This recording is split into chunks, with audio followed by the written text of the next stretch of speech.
Good evening, everyone. It's Team Race Day in the British Sim Racers Touring Car Pro Series, sponsored by Engine Oil Direct. We are live here on BSRTC on YouTube. Andrew Woodhouse with Alex Simpson again. And Alex, 28 lap races, got 2 of them today. In a team race endurance format, we are going to have driver swaps. We're going to have all sorts of chaos going on. Yeah, huge fun last time we did this this sort of arrangement at Donington. So Fun? Yeah, absolutely. For me, it wasn't. Yeah, well, yeah, we remember actually. Damn, I should have picked that up on a highlight, and especially some outtakes. That's what I needed from that. At the end It of the started race. already, hasn't it? Really, you needed to do an intro video with that on it. That would have been it. Name and shame, but yes, dear. It's not available, unfortunately.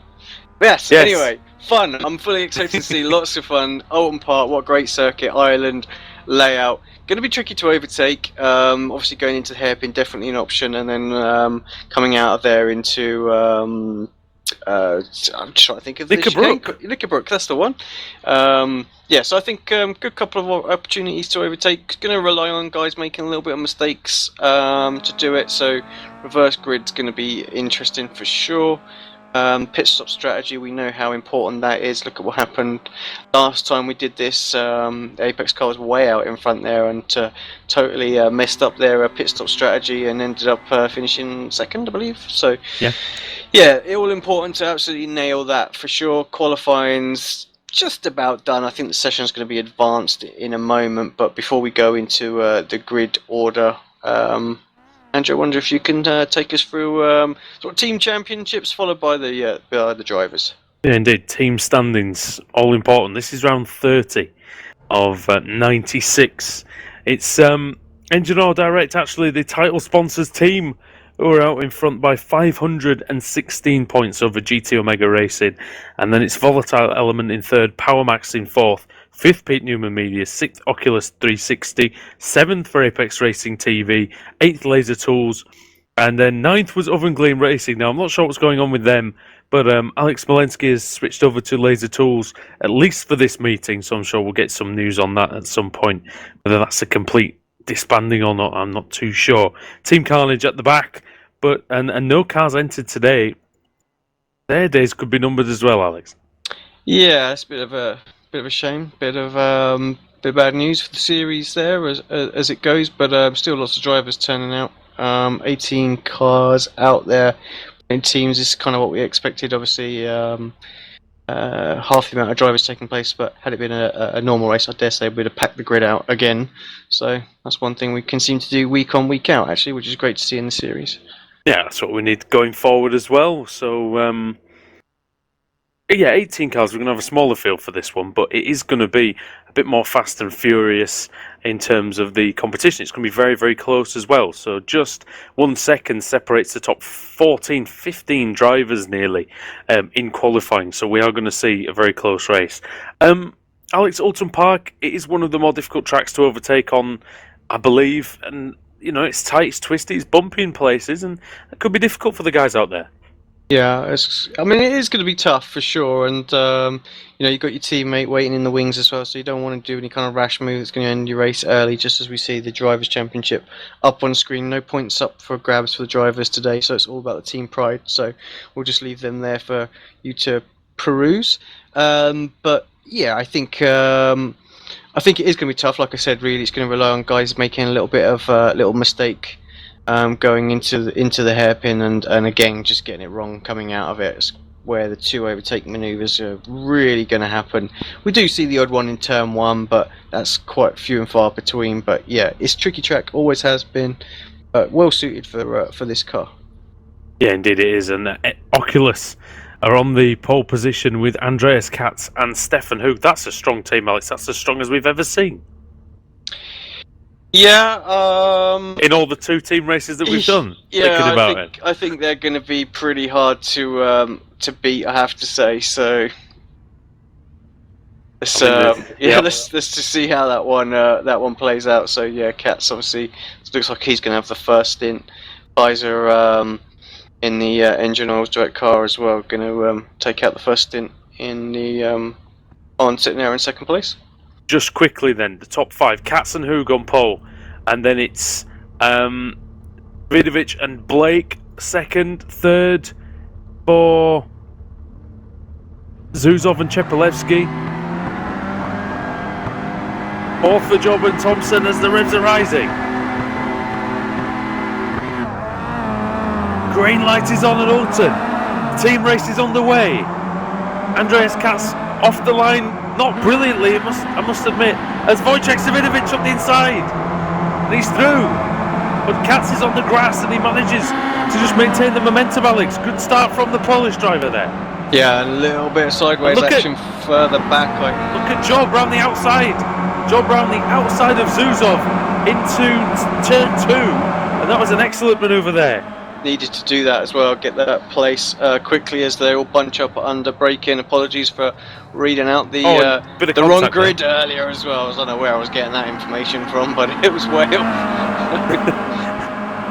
And I tell you what, Savidovic trying to barge his way forward through Old Hall Corner on lap 1. That is not a bad strategy from him, former champion, as it is. As we go through the order, Katz, Savidovic, Job, Zuzov, Laidler, Newman, Rushworth, Plumley, Paul Smith, Stephen Burke and Steve Hefford. That's the 11, in fact the top 11 drivers, yes, on this first lap here at Oulton. 28 laps of this circuit in Cheshire in England. 3.6 kilometres, 7 corners only. Says that's got to be a mistake, surely. Alex, right? There's more than 7 corners here. iRacing, well done. Yeah. There's actually 17 corners in total. Yeah, they'll count, every single little kink on the American tracks, but some of these, blatant left and right-handers, they're just skipping on the British one, so don't mess about. And Andreas Katz then leading down into Cascades, through it, onto Alex, what normally leads into a fast left-hander here, but it's instead a very, very tight, almost a double apex right-hand hairpin. Yeah, we were pointing that out actually in when they were practicing, that it sort of flattens out in the middle of the corner a little bit. It looks like we might have a little battle. Zuzov coming under a little bit of pressure from Russell Laidler here. Laidler just couldn't quite get the drive out of the corner. Laidler not showing in the right livery. Unfortunately, we didn't pick up the GT Omega, but he won't be putting too much pressure on Zuzov, I would think, being that they are teammates and. Yeah, obviously very important for them to get 2 cars in the top 5. Yeah, Russell Laidler partnering with Daniel Hunt here today. Zuzov with Stelin Chepelevsky. And what do you make, Alex, of the decision by GT Omega to put Zuzov in the car first? And I mean, would you have thought that they would have gone with the potentially slightly faster Chepelevsky as Rushworth has a look into the final corner? Yeah, I mean, there's. No disrespect to Zuzov, he's a very fast driver in his own right, but Chepelevsky, you always see him right at the sharp end. And would they be better off if he was mixing it with Katz and Job and Savidovic up there? Yeah, maybe. I mean, he's lost 2 seconds so far. So I would think as long as he stays within sort of 5 seconds, then that would be job done for him. But that's already looking like a tall order. The top 3 are absolutely running away at the moment. So and up the inside he goes, Laidler. Yeah, I think that had to happen. Is Newman going to go through as well? Gives him a little clout. Needs to be careful there. We know what can happen, Alex. The rear quarter panel, if that's tapped. Yeah, Zuzov manages to hold on to that. So, but what the key thing is... accordion there effect into Knickerbrook, Alex. I think they all hit each other. It's like a Newman's cradle out there. Yeah, Newman's hit Zuzov, and Newman's gone through and he shoved Zuzov onto the grass. So that's not necessarily cricket there. No, I wouldn't say so. Zuzov's going to be very frustrated right now, and that's going to leave Chepelevsky with a lot of work to do in the second half. Basically, just got a huge freight train there. Paul Smith, the last of the cars through volatile element car there. So look at the state of Robert Plumley's car, Alex. In volatile element 1, the colours that we normally see on the car of David Baker. But Plumley's messed the front end of that one up. That was just the checking up into Knickerbrook there. So yeah. Speaking of David Baker, not about today, is he? No, I've not seen him about. Plumley letting Paul Smith go through as well. So yeah, just teammates working working together well there. Svidovic getting very close to Andreas Katz up front, just 0.2 of a second going into the hairpin. Is he going to dart his nose out and have a little look? Decides better off against it. It wouldn't have been a bad option there for him, though. I think Katz left the door open, didn't he? Yeah, I'm surprised he didn't. Like I say, I'm surprised he didn't have a little look, a little go there. So didn't quite get the run out of there. So, but it does mean that Katz can get a better run out here into Knickerbrook, and that, I mean, it's not quite as good a passing opportunity, but the track, you know, there are more options down at the chicane than at the hairpin, I believe. If someone defends the inside at the hairpin, you're not really going to go through, are you? No, not at all. And you can run around the outside and get the inside of the chicane, can't you? So yeah, definitely more options for sort of good hard battle in there. These three have dropped Laidler 3.5 seconds, and Newman's actually putting a lot of pressure on Rusty now. So Jamie getting very close to Newman as well. Both drivers going very, very tight there as well. So that's going to help Laidler pull a little bit of a gap. Rushworth looks a little eager. He wants to get past as quickly as he possibly can. Duzov's down to 9th now after that. He's having a look at Plumley, and very close to the back there of Plumley, but not able to get through in that green GT Omega car. Zuzov having a little look all over the track. Plumley goes to the inside through Cascade. Zuzov tries to get the cut back, but he's got a good run out of there. Run. Yep. Just just not quite enough actually. That volatile car definitely quite good in a straight line. So Plumley has to defend the inside. You've got Ellis Stevens closing these two down as they're battling off, and he's bringing along Scott Malcolm with him as well. Yep, Zuzov made a right mess of the hairpin though. I think either he was in the wrong gear or the car just didn't turn. He lost over half a second there, and he's missed his braking point a little bit into Knickerbrook as well. So that's not really helping him at this point. But we saw last time we were here at Oulton Park, actually, Alex, at the Island Circuit, that there were quite a few incidences of people weaving around under braking for the hairpin. I hope that doesn't happen again today, because that can cause trouble. Yeah, I don't think we'll see that actually. I think for the most part it'll be relatively clean. It's a lot smaller grid. Doesn't look like the urgency out there that we saw that week. So yeah, rightly so as well. It's a race, isn't it? I mean, it was different kettle of fish, wasn't it? Back then, it was all for one and one for all, wasn't it? On a drivers' race, and now it's team race. So they got their teammate waiting in the pits there to think about, and can't do anything that's going to get their races ended early. It just does give you a slightly different mentality, I think, when you know that you've got your teammate waiting to go. As Rushworth gets a run here on Pete Newman, they're going to be side by side going into the hairpin. Just have to do it around the outside. Yeah, and he's going to have a go. Is he? Can he get the traction in first gear? Not really, although he's got great run out of the hairpin. It seemed like I don't know if Newman missed a gear, Alex, but he was slow on the second phase almost of the acceleration there, down towards the Hislop chicane. He's going to have to do it around the outside, can't make it stick. Looks like Pete took quite a bit of speed into that, runs a little bit wide, but he had the line, so now it's actually Rushworth that's going to have to play the defensive role as Paul Smith starts to pile a little bit of pressure onto him. Yeah, indeed, because actually, Alex, technically, I've just got the circuit map in front of me. Technically, the chicane is Hislops, and then it's the one after is Knickerbrook, so... Right. That's bad information. Whoever told me that about 20 years ago is wrong. So, Smith having a little look, trying to make it work. He's going to be side. He's going to be side. No, he's just going to have to tuck in behind. Wants to have a look into turn one, but it's just going to be too far back when it settles down. The front three are as close as they've ever been. 0.4 of a second cover in first to third as they cross the start-finish line that time. But we'll stick with this battle right here for the moment. Yeah, Job nearly ran into the back of Savidovic, actually, into the hairpin on the previous lap, and definitely the youngster getting not impatient, but he's testing his limits on the braking. Now let's see where he can gain, maybe in preparation for an overtaking move. Yeah, we know how consistent he is, and I think he'll be hoping that Wojciech and Katz have a little battle with each other at some point, and he can try and take advantage of both of them. We've seen him do that plenty of times in the past. Rushworth seems to have fallen off the back of Pete Newman a little bit. He's more worried about Smith behind him all of a sudden.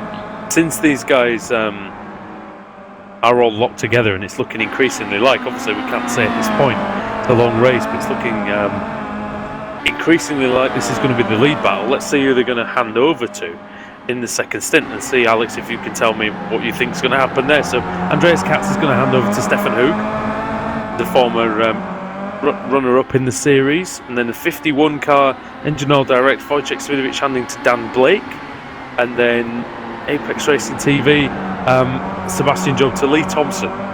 Yeah, well, I think more of the same, isn't it? Those three names stand out to me as drivers that are floating in and around the top 10 week in, week out again, so I don't expect to see much of a gap between them at all. Yeah, they're all capable of very, very strong results. You've also got a World Championship driver handing over to a World Championship driver in the Apex Racing TV car. I mean, that's not often you see that. No, true. Yeah, Lee's certainly gonna have to do his bit out there for sure, and yeah, not currently racing in the World Championship. I'll say sorry, Lee. But yeah, former World Championship driver, should we say? He qualified the car, I believe, as well, Lee Thompson. So that was a very nice lap. Yeah, so he's definitely got, he's definitely got the pace then, and yeah, if that was the 4th place time, then it's going to be tough for people like Hoog, I would think, to keep him at bay. The thing is, Alex, does it make any difference? As in, with those guys being World Championship drivers as they go through Lodge Corner again, does it make any difference when it comes to the pit lane and the pit stops? No, not because they've had more experience potentially in the pits. Yeah, I don't think so. Not when it comes to these team championships in the Kia as well. The car is what it is. It's totally different, I think, to the F1. So, and as the series in general as well, it's like chalk and cheese. You can't get any more different, I think, from a Formula 1 car to a front-wheel drive Kia Optima. So, is there not the argument for though that those guys have practiced a lot of pit stops in the past, and that's part of your weekly routine, isn't it? Setting up for the World Championship race? Yeah, maybe, but I think Katz and Speedovic are on the ball enough to have tested their pit in as well, and we'll know exactly where their braking point is to try and maximise the time during the pit stop as needs be. Yep. Let's have a look back to 8th place. Robert Plumley is under pressure and leading almost somewhat of a train now. So it's Robert Plumley for Volatile Element. He is in 8th place, and then he's ahead of Stanimir Zuzov, who did start in 3rd place but shoveled off the track earlier on, and is now down to 9th. Then it's Ellis Stevens in 10th, season 1 and 2 champion, of course. They go through Druids, and actually there's a battle further up, and Plumley's having to defend as well. Yeah, Rushworth and Pete Newman. I just saw it in the very distance as we were looking at those two having a little battle. Rushworth went for a move up the inside of Pete Newman, didn't make it stick. It looks like anything now. Paul Smith might all of a sudden go back on the attack on Jamie here. This is just how it flows with this track. You attack. If you don't get past, you come under pressure from behind. Yeah, indeed, and there's a couple of little gaggles here. Plumley, Zuzov and Stevens. In fact, Stevens almost shoving Zuzov through the corner. These two had a right royal ding-dong last week, didn't they? Yeah, and they made contact again, just last week. And that's forced Plumley wide. It's just how that worked out. That was Stevens tapping Zuzov there, but actually Stevens got the run out of the corner. Yeah. Look at that. So Zuzov just super tight there, loses another place. This is not going as planned for that GT Omega car, and struggling a little bit out there at the minute is Stanimir Zuzov, and he's certainly at the pace. I think he was being held up a little bit by Plumley there, so he'd be gutted that he lost that place to Plumley when he got pushed off wide by I'm trying to remember who it was now. Laidler, was it? Newman. Laidler. Sorry, Newman. Yeah, and I mean, what does it take if you get no offence, you've had your fair share of people crashing into you early on. What do you have to really resist the urge to sort of drive angry for the rest of the race? The story of my season, isn't it? I don't think I've ever resisted the urge. Not this season. I've been there fuming. It's the hardest thing when you know, you have something like that, and perhaps you feel a little bit of injustice, especially when you can't look back and see it. You know, you might think that right now Zuzov might be thinking that he was completely in the clear. And look at the lead battle. Sorry, just quickly, Davidovic has got a run with the slipstream. I'm not sure he's quite close enough though. No, not quite.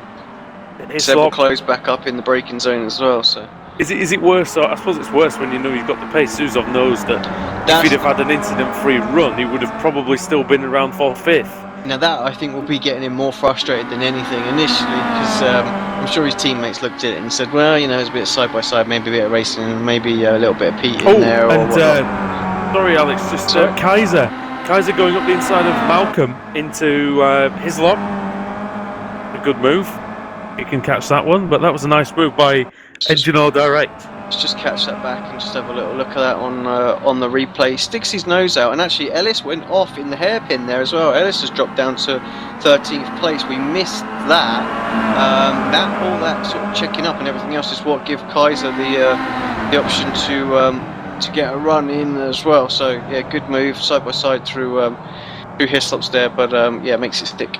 Well, that's the key here at Oulton Park, as in comes Zuzov, and I think that's a good decision because he's going to hand over to Chepelevsky. Probably get a fast repair as well on that Kia Looks Optima. like Newman's in as well. Newman's in, and also Plumley. Yeah. So Newman was in... Let's see what sort of times they do. Newman was in 7th place. Plumley was in... I think he was 8th, and then it was all around there, so... Richard Gore pretty close to Scott Malcolm, 8th and 9th place that battle. Malcolm, of course, just losing the place that last lap. Ellis Stevens tucked up behind Gore as well. He'll want to try and get back past after the mistake just on that previous lap. Richard Gore and Tim Mawson contesting this one for Apex Racing TV. Scott Malcolm's going to hand over to Robert Graham. Ellis is going to hand over to Steve Richardson. And then you've got actually just behind them Julian Janowski, who's going to hand to Nick McCarron. We haven't seen Nick McCarron in this series for a long time. No, yeah. I'm just trying to remember when the last time was. Yeah, as I said, a few months at least. Time, so it's been quite some time. It's good to see him back in the car. Yeah, he's one of the top 3 still pretty much as they were. Decided to carry on for another lap, so they're not pitting in quite yet. I think Zuzov saw the opportunity to get an undercut, mostly because I think he was struggling because he was 20 seconds behind, but I'd say about 10 of those seconds were down to the little fisticuffs he was having. And Dan Hunt's into the car now. He's coming out. Just have a quick look. Dan Craft's obviously come out.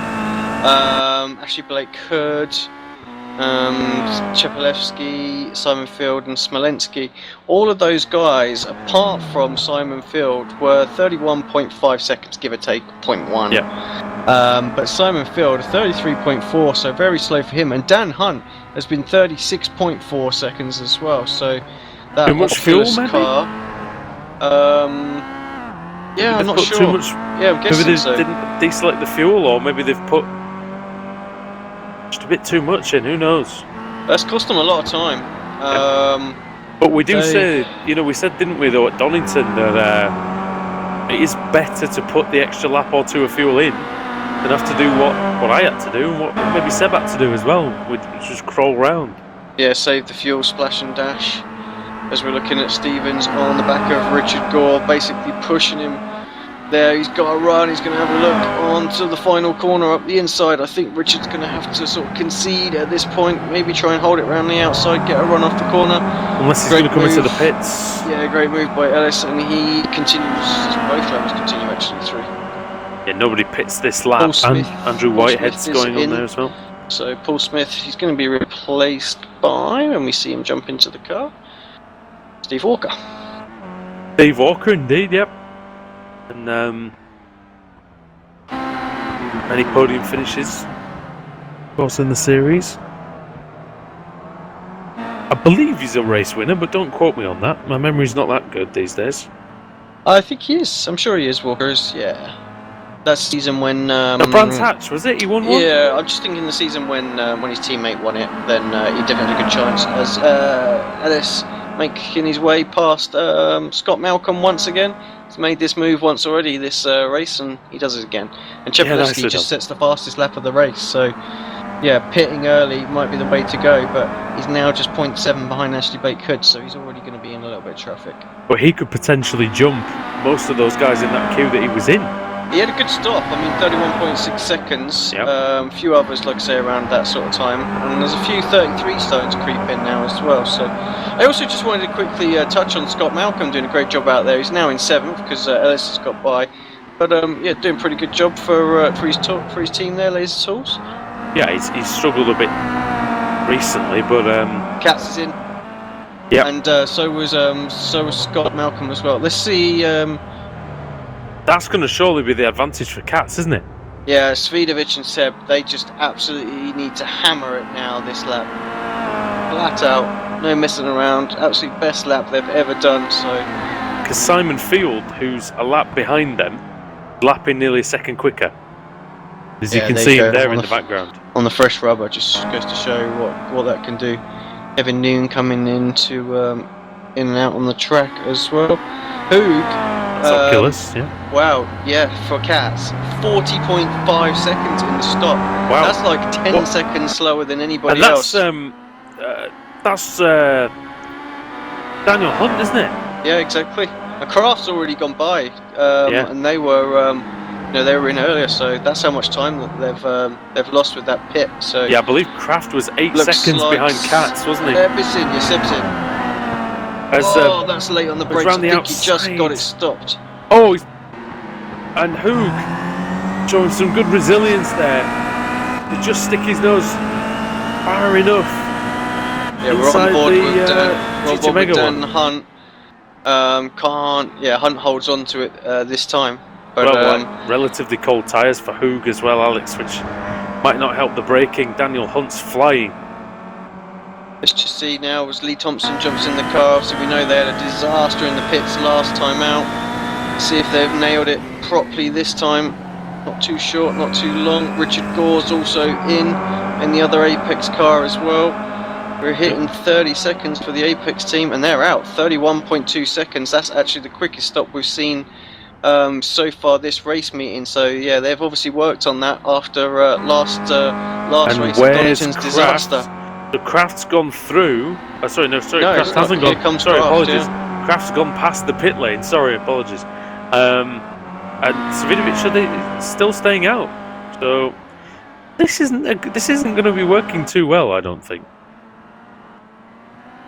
Yeah, well, certainly a disaster for Oculus. They're tucked up behind the GT Omega car there and got a very quick Steve Walker behind them. That's going to put them under pressure. It's not going to make progressing this race particularly easy. It's all going to be. Rush was still staying out as well.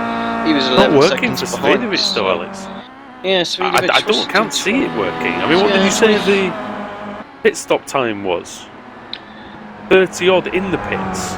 Yeah, 31.2 in the pits, so I don't know, he's still lapping 50 odd in front. Still lapping reasonable times. Last lap was a 1:24.6 for Wojciech, so we really won't know. Laura Bond jumps into the car, Rushworth giving up position, so Stevens is in as well.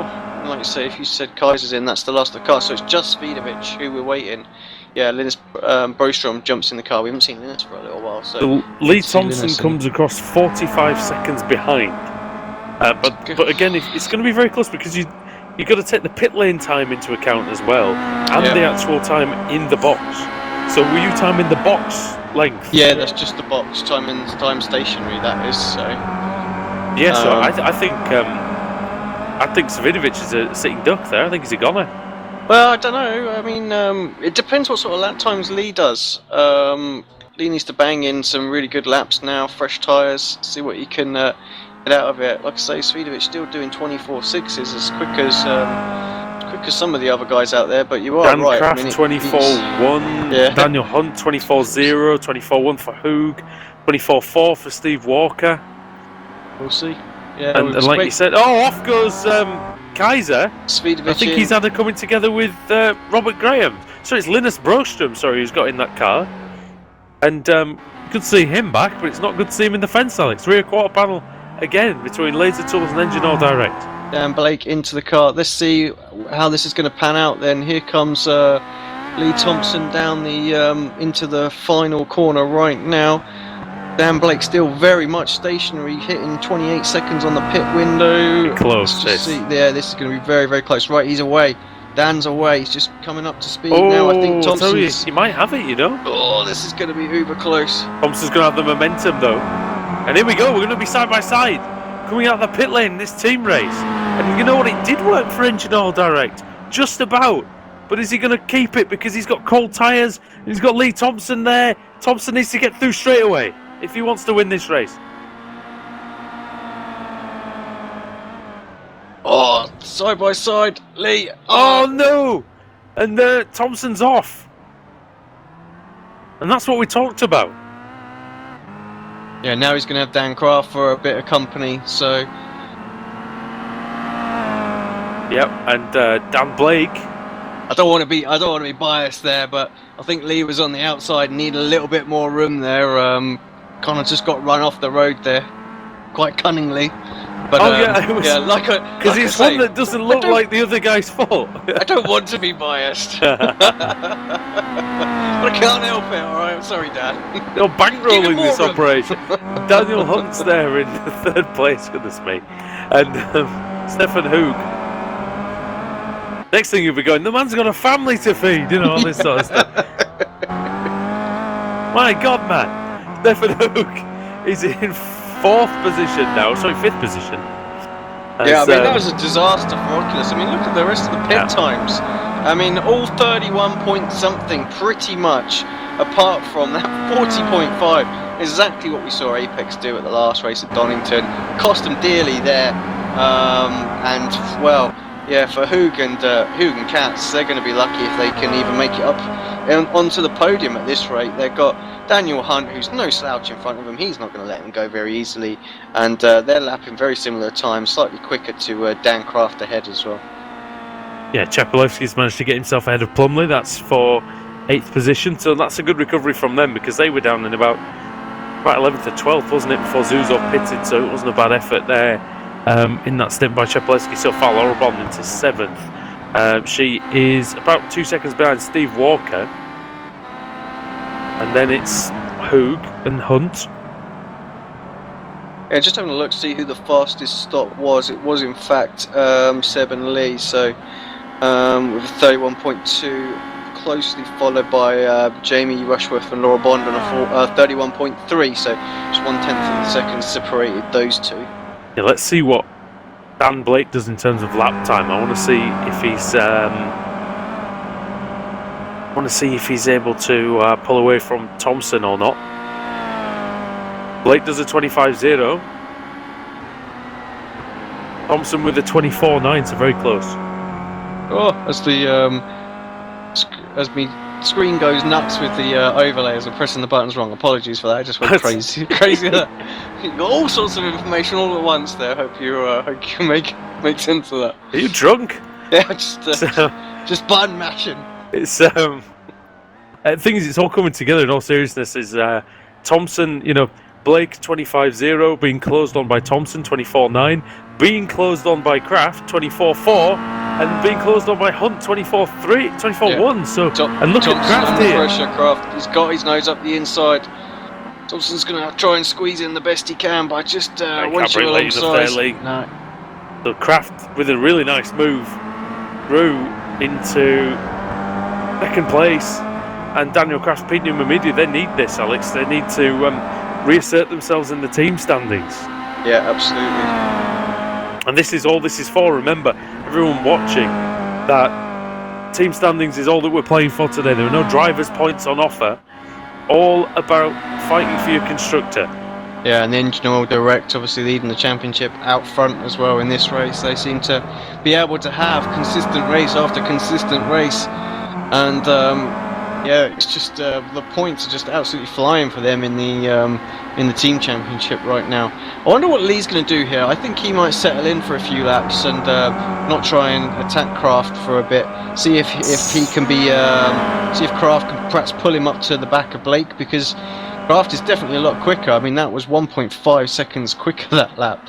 So they're closing him in at a serious rate of knots. So I wonder if Blake got a bit of damage off of that little collision with Lee. But I'm also thinking that Lee probably want to hold fire and just use Craft as the slipstream to defend from Dan Hunt. He doesn't want Dan Hunt getting on him as well. So not a bad idea. I mean, Hunt's about 2.5 seconds behind these guys. Yeah, Blake last time did a 25.9, Kraft 24.5. Daniel Kraft is just flying. I mean, Newman was very quick, wasn't he? Managed to get past a couple of people. But they were 6th on the grid. They've obviously got excellent race pace. Yeah, how often do we see, some cars that are quick burn up that tyre, those front tyres, in the first sort of 5-6 laps of a run? Pete Newman car definitely looks balanced over the long run here today. Yeah, and it is all about looking after these front tyres in this Kia Optima as well. Front wheel drive, the front wheels, for those who are wondering why that happens, the front wheels are trying to do both the turning and providing the drive, pulling that car along. It's a lot different, Alex, isn't it? The front is actually pulling the car forward. Yeah, absolutely, and also obviously doing a lot of the braking as well. Yes. Being all the weight on the front end, so they just get absolutely punished out there, and the rears always come off the track looking like new. Yep, and literally they come off the track sometimes as well, don't they? Because it's so light at the back there. Yep. With the brake bias, things like that, all the weight on the front. The rear wheels hopping around, bouncing over the curbs. Stefan Hoog trying to get a run on Daniel Hunt. Hunt actually lost ground on Thompson and Kraft that one as well, so this battle's starting to come into its own. Hoog knows he needs to move now. He needs to get past this or the next lap if he's going to have any chance at closing in on the battle for second and third. I mean, they're closing up with Dan Blake a serious rate of knots now, 25.3 for Blake, while we still watch this battle between Hoog, but Kraft with a 24.5, Thompson 24.6. Those two are separated by half a second, and just 1.3 seconds is the gap to the leader now. Now all Blake has to do, I mean, I say all he has to do, but if he picks his pace up by 3 or 4 tenths, he might just have enough to avoid. I mean, it's still going to be very difficult to be overtaken, isn't it? I think it's a tough track to pass on, but you can tell Dan Blake's pushing. Is he flustered, Alex? I mean, it looks like the car's not quite doing what he was at the start of the stint. He looked comfortable. Got a little bit of rear left suspension damage on there. Maybe, Lee just conked into it a little bit. Yeah, exactly. Because you could see the damage on Lee's front right there. I haven't really seen a good shot of the rear left. But yeah, it doesn't look good coming out of there, actually. Out of that hairpin, just doesn't seem to have the same drive, so that's struggling a little bit with the rear end. And look at the run that Dan Kraft's got. Huge run. If he on the next lap, I think he would stand a chance. There, we can see the rear left there. Doesn't look like there's anything wrong with it, actually. So maybe just knock the toe out or a little bit, and just not quite coming off the corner right, but it's not major, that's for sure. Not quite as bad in the Kia, is it, as some of the cars, especially the single-seaters, but you definitely, it's funny old sport is racing because they're going so fast and you see all this danger and everything, but the smallest little change to the car, the way it handles, can just be a disaster for someone's race.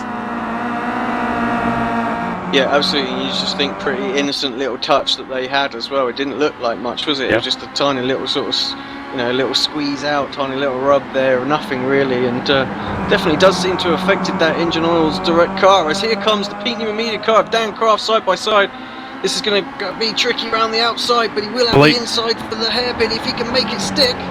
Blake switched around there on the way down towards Cascades, and he's done a great job of powering it down through that long corner. Oh, and he's struggling there as he missed his braking point. Is Kraft alongside? He is, and look at Thompson. He's got every chance now as well, down towards his slot.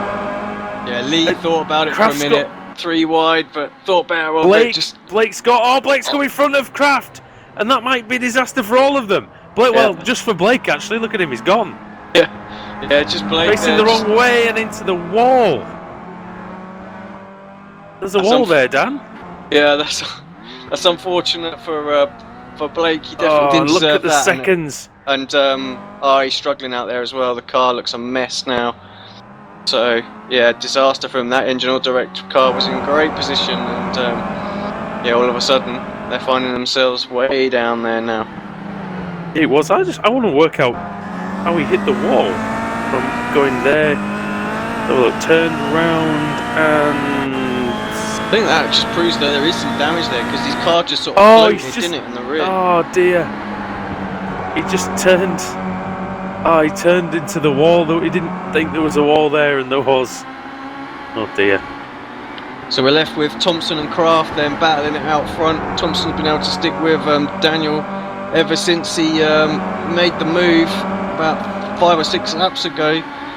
Daniel Hunt and Hoog just 1/10. That might be a little move right now. Hunt's moving around in the braking zone there, and Hoog can't sort of pick a line, just goes for the middle in the end, and that's sacrificed perhaps his exit out of the hairpin there, and yeah, no chance to get a move into his slops. No, it's always a difficult one there. You've got to be alongside, really. I love how the back end of these cars dance around on the braking. It really is excellent. You see the driver really struggling, but there's something quite comforting about it. If you've got this car set up nicely, you can use that, Alex, to turn the car into the corner. Yeah, I think that's actually the knack, isn't it? With us getting down to these quick lap times is use that extra rotation to get you around the corner. Front wheel drives never turn that much, so any help you can get is all good. It reminds me of sort of the later stages of a MotoGP race, Alex, when the tyres have gone and you see them down, sliding it in. It reminds me of that. Walker closing in on Daniel Hunt and Stefan Hoog as well, so that's going to be a 3-car battle for the final podium position. Laura Bond in 6th place, then Chepalevsky's managed to recover to 7th, Ashley Blake Hood in 8th, Dan Blake in 9th, Simon Field is 10th, although 1 second behind him is Tim Mawson.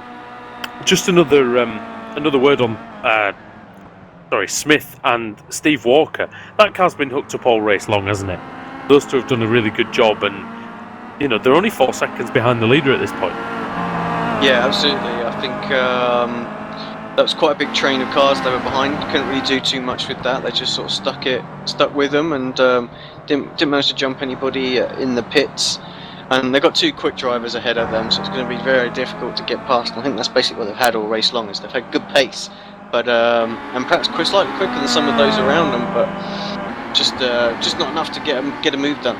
So Thompson's getting close once again to Dan Kraft, just 0.4 of a second separate those as we're 3 laps to go here.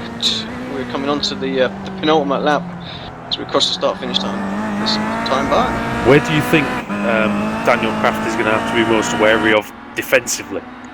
Well, Lee certainly looks good coming out of turn 2 and into the hairpin. Doesn't look quite as strong coming out of the hairpin. So yeah, through here, this is certainly where I think the Apex car definitely looks a little bit quicker than the Pete Newman Media car. But it's going to be tricky as we see. Just gets a little 1.3 of a second, so does close in 1/10 of a second through that corner, but it's just not enough to get a run this time. There's only 1 lap to go after this one. Nick McCarran and Julian Janowski are out for GT Omega, and then Robert Graham is 1 lap down in that Laser Tools car as well. Last car on the lead lap, Steve Richardson, is running in 16th place. Oh, there's a few little battles going on. We can just about see both of them at the same time on track, but Hoog still can't quite get up to Hunt close enough to make a move. And that's the same for Walker, actually. He's there. He's been closing in, but now that he's got to about this 0.8 of a second barrier, he seems to have lost that extra 0.3 of a second advantage that he had on the track. Yes, there's a couple of good scraps going on, and in fact, Dan Kraft stretched away from Thompson now. And I hesitate to say, Alex, that might be it as he goes through Lodge Corner to receive the white flag. And I think he's got enough of a gap now. Yeah, 0.7 of a second. Kraft's good enough that he's not going to make any unforced error, I think, on this last lap. He might be a little bit good through turn 1 though. Yeah, might be a little bit nervous. I mean, last lap pressure when a car's half a second does half build up on you, and you just brake a little bit earlier, play it a little bit safer, and Lee's going to have to push absolutely to the max on this lap. But 0.6 of a second back going into the hairpins, just can't see it happening. We've seen Dan Craft though before when he's in front. He is pretty unflappable. And looking at now Daniel Hunt in third, Stefan Hugen fourth, Steve Walker fifth. That's kind of status quo as well, so we really need to look at this lead battle. Thompson must have had a mistake, Alex, at the end of the last lap, because he's closing right back up to Craft now. But I don't think there's enough time left unless he gets a run out of Druids, which I think is his best bet. Yeah, late move into the last corner is going to be the only opportunity he's got. So there's a little connection problem. And he does get a good run through Druids, but still don't think he's going to be close enough to make any kind of move. It's going to be ridiculously late on the brakes if he's going to make it happen. Can't do it. Craft's going to hold on. It's brilliant. Good drive from Craft. Did absolutely everything right there, and that Pete Newman car, Media car's been quick all race long. Fully deserved victory from them. Great move to get Thompson earlier on, and yeah, what a great drive from those two guys. Yeah, Newman took his. I saw some change in positions all of a sudden, but no, just my timing screen going nuts, that's all. Newman, unless Ostrom and Kevin Noon, that's a little battle that's still going on out there at the moment. Hunt, I think Hunt and Laidler ran out of fuel, but I think they survived it.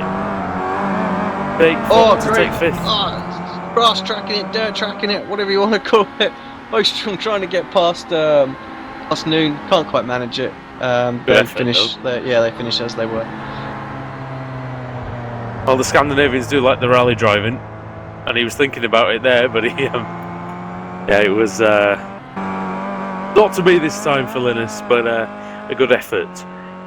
Steve Richardson as well, he's going to finish 14th, not the race those guys would have wanted. Don't really know what happened to them. Obviously they had that little moment at the hairpin, and that set Ellis back about 3 or 4 places.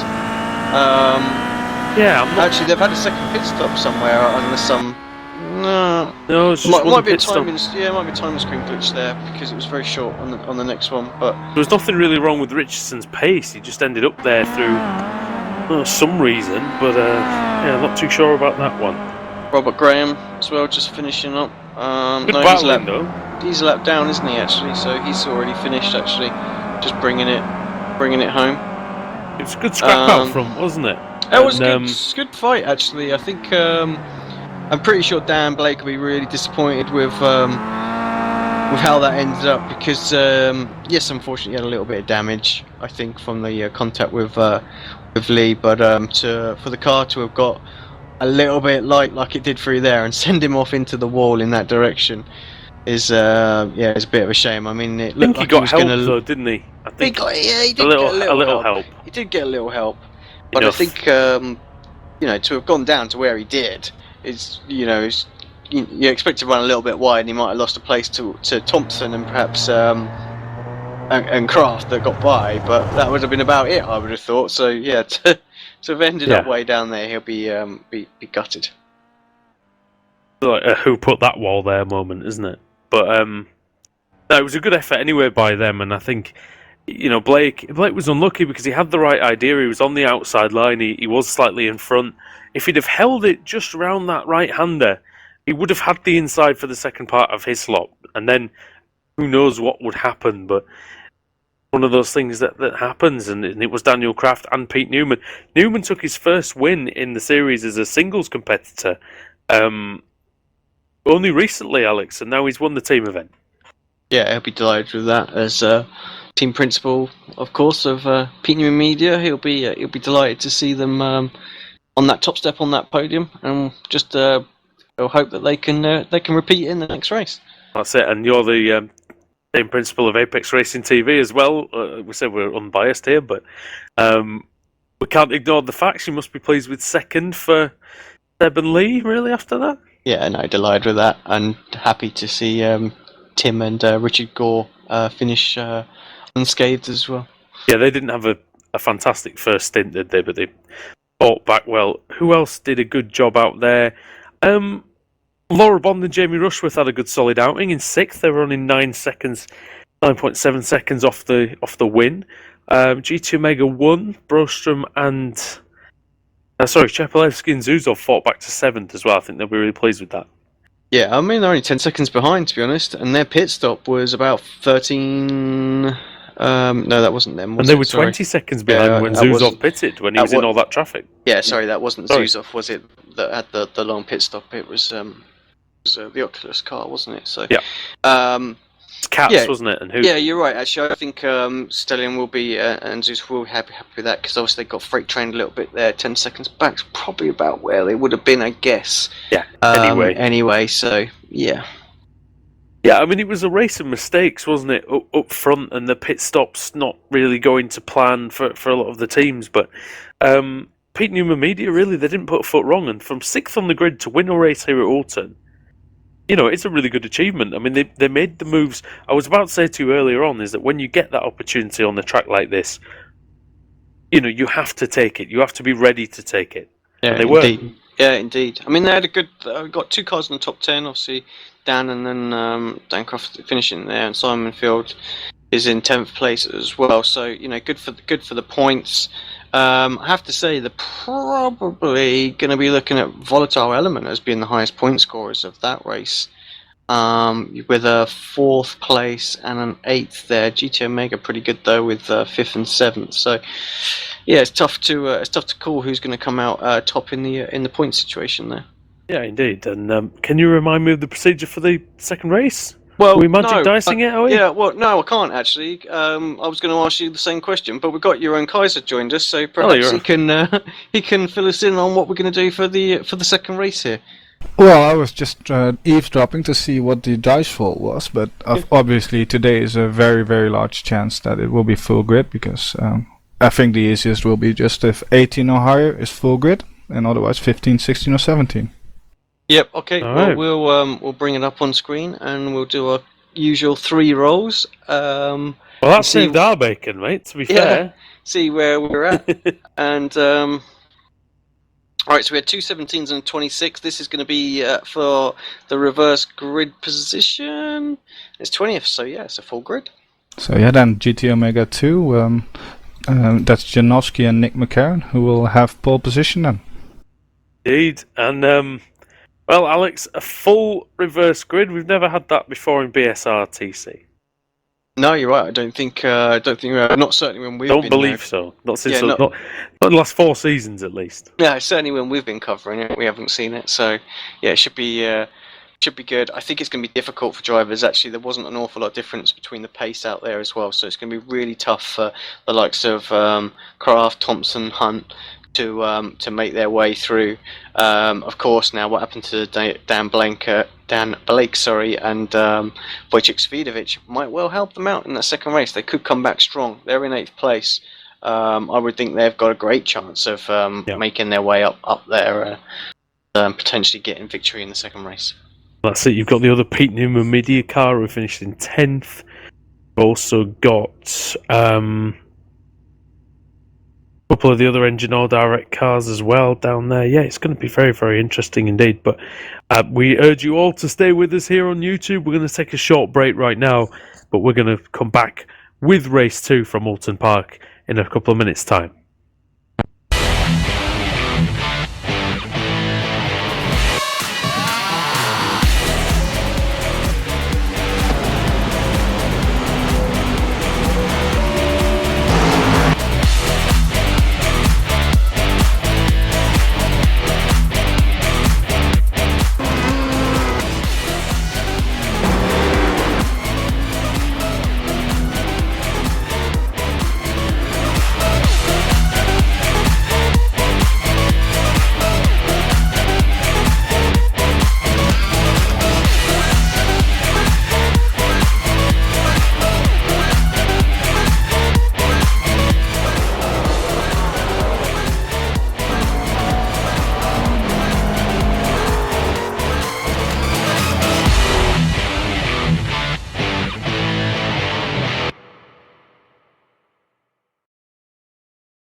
Simulated racing can be awesome, but it can also be kind of a free-for-all.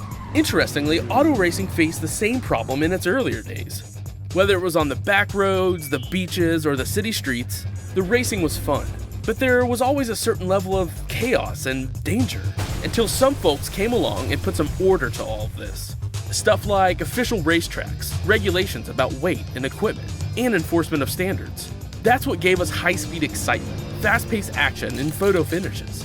That's when racing became racing. The guys over at iRacing.com have made the same transformation in the world of sim racing. Sure, they've got the most accurate tracks and realistic cars out there, but that's just the start.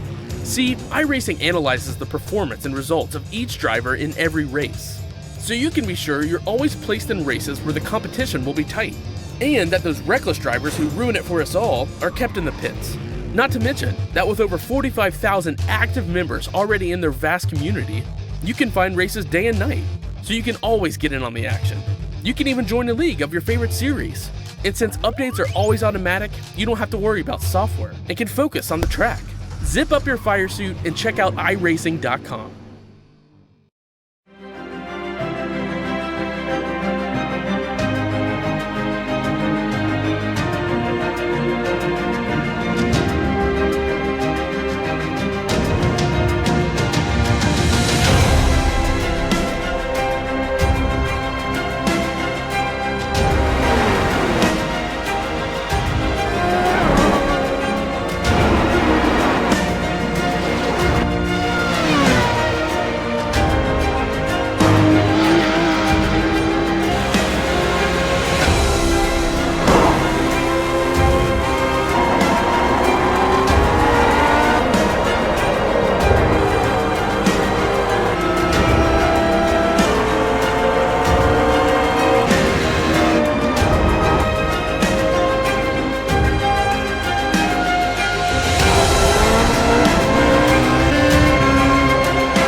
Simulated racing can be awesome, but it can also be kind of a free-for-all. Interestingly, auto racing faced the same problem in its earlier days. Whether it was on the back roads, the beaches, or the city streets, the racing was fun. But there was always a certain level of chaos and danger, until some folks came along and put some order to all of this. Stuff like official racetracks, regulations about weight and equipment, and enforcement of standards. That's what gave us high-speed excitement, fast-paced action, and photo finishes. That's when racing became racing. The guys over at iRacing.com have made the same transformation in the world of sim racing. Sure, they've got the most accurate tracks and realistic cars out there, but that's just the start. See, iRacing analyzes the performance and results of each driver in every race, so you can be sure you're always placed in races where the competition will be tight, and that those reckless drivers who ruin it for us all are kept in the pits. Not to mention that with over 45,000 active members already in their vast community, you can find races day and night, so you can always get in on the action. You can even join a league of your favorite series. And since updates are always automatic, you don't have to worry about software and can focus on the track. Zip up your fire suit and check out iRacing.com.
Simulated racing can be awesome, but can also be kind of a free-for-all.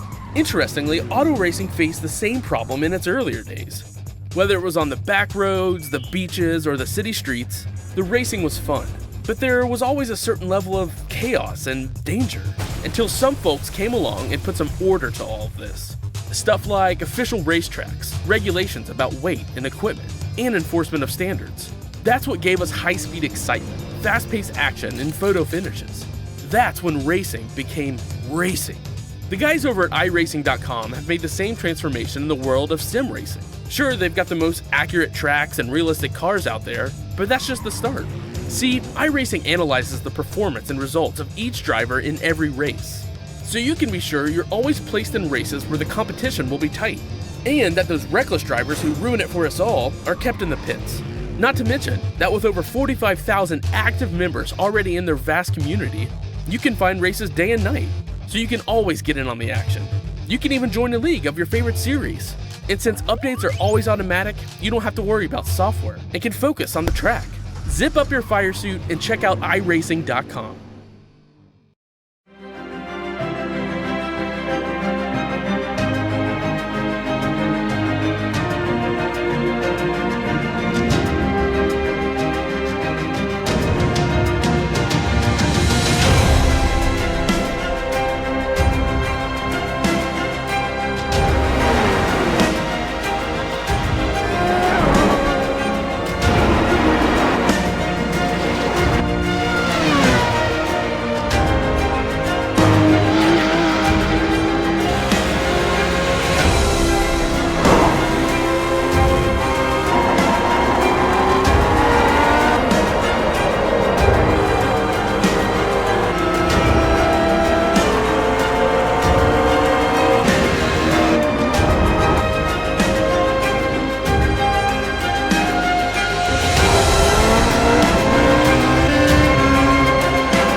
Simulated racing can be awesome, but can also be kind of a free-for-all. Interestingly, auto racing faced the same problem in its earlier days. Whether it was on the back roads, the beaches, or the city streets, the racing was fun. But there was always a certain level of chaos and danger, until some folks came along and put some order to all of this. Stuff like official racetracks, regulations about weight and equipment, and enforcement of standards. That's what gave us high-speed excitement, fast-paced action, and photo finishes. That's when racing became racing. The guys over at iRacing.com have made the same transformation in the world of sim racing. Sure, they've got the most accurate tracks and realistic cars out there, but that's just the start. See, iRacing analyzes the performance and results of each driver in every race, so you can be sure you're always placed in races where the competition will be tight, and that those reckless drivers who ruin it for us all are kept in the pits. Not to mention that with over 45,000 active members already in their vast community, you can find races day and night, so you can always get in on the action. You can even join a league of your favorite series, and since updates are always automatic, you don't have to worry about software and can focus on the track. Zip up your fire suit and check out iRacing.com.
Simulated racing can be awesome, but can also be kind of a free-for-all.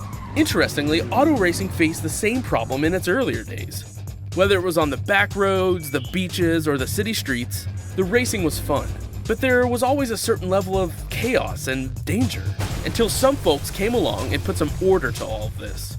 Stuff like official racetracks, regulations about weight and equipment, and enforcement of standards.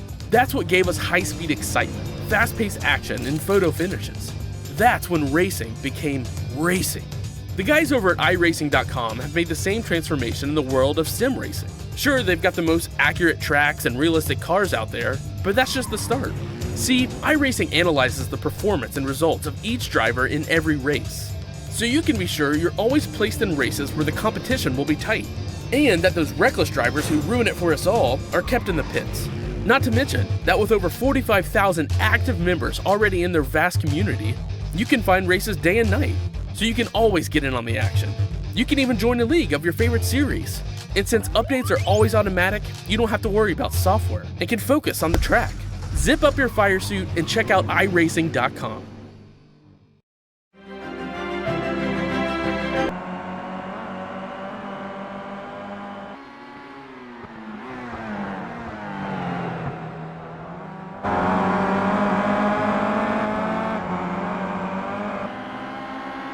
And we're back from Oulton Park for BSRTC, race 2 of the evening in the team event. Sorry for the slight delay. We had a longer warm-up, of course, because 2 drivers trying to get used to the conditions, so they're all allowed a fair warm-up, which is fair enough. Andrew Woodhouse and my colleague Alex Simpson again. Alex, longer warm-up session, of course. It does give everyone the chance to sort of recharge the batteries and figure out these new temperatures. Are you expecting anything different in the second race? It is the reverse grid, of course. Yeah, I mean, lap times look tiny bit quicker than the last one, so fastest out there so far, Lee Thompson 1:23.9, so not a great deal of difference between the two.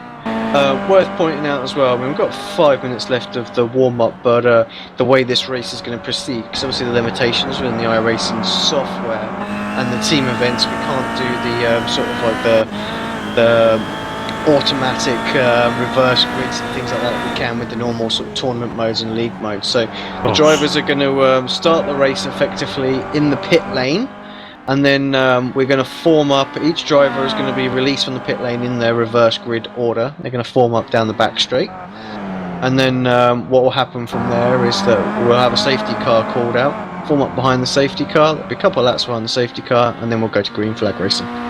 Yeah, so they've added 3 extra laps, Alex, onto the official race distance, but unofficially it's still a 28-lap race. Yeah. Pole position goes to GT Mega 1, that's Yulin Janowski. Sorry, GT Mega 2, am I right? Well, I've got the wrong car, I believe. Let me just... sorry, it's GT Mega 2, sorry. GT Mega 2 with Yulin Janowski and Nick McCarron. Getting the teams mixed up there. So yeah, they got the reverse grid, the roll of the dice, of course. They actually had a large chance, didn't they, based on how the reverse grid dice went? Yeah, I mean, I think... They must have been licking the lips there, listening to that. They had a bit of a shocker, didn't they, in that last race? They definitely had reasonable pace to start off with, but just for whatever reason, just didn't go their way. But yeah, to get the reverse grid, I mean, they had the best odds, I guess, of getting it, I guess, than anyone really. Just the amount of cars that were out there. Sorry, just brains ticking, but mouth's not working. Yeah. So they were at the back, and effectively there was what were they? 18th. So there was about there was 8 different sides on that dice that had their number on it, effectively for pole position. Just that's like FIFA levels of corruption, isn't it? Yeah, exactly. Who did they bribe to get that? Who did McCarron bribe to get that one? Yeah, before you know it, we'll be stepping down, won't we, as commentators? Can't be the dice man anymore. No, we'll win another election to be the dice man, and then we'll quit 2 days later. Yeah. So the normal safety car conditions will be in effect. When they come round, of course, both drivers do need to do 11 laps. So the pit window is lap 14 to the end of lap 20 in order for everyone to get all their laps in. Of course, we didn't mention that, did we? The fair share rule is in effect here. I believe that is one driver cannot do more than, I believe it's 60%. Yeah, exactly.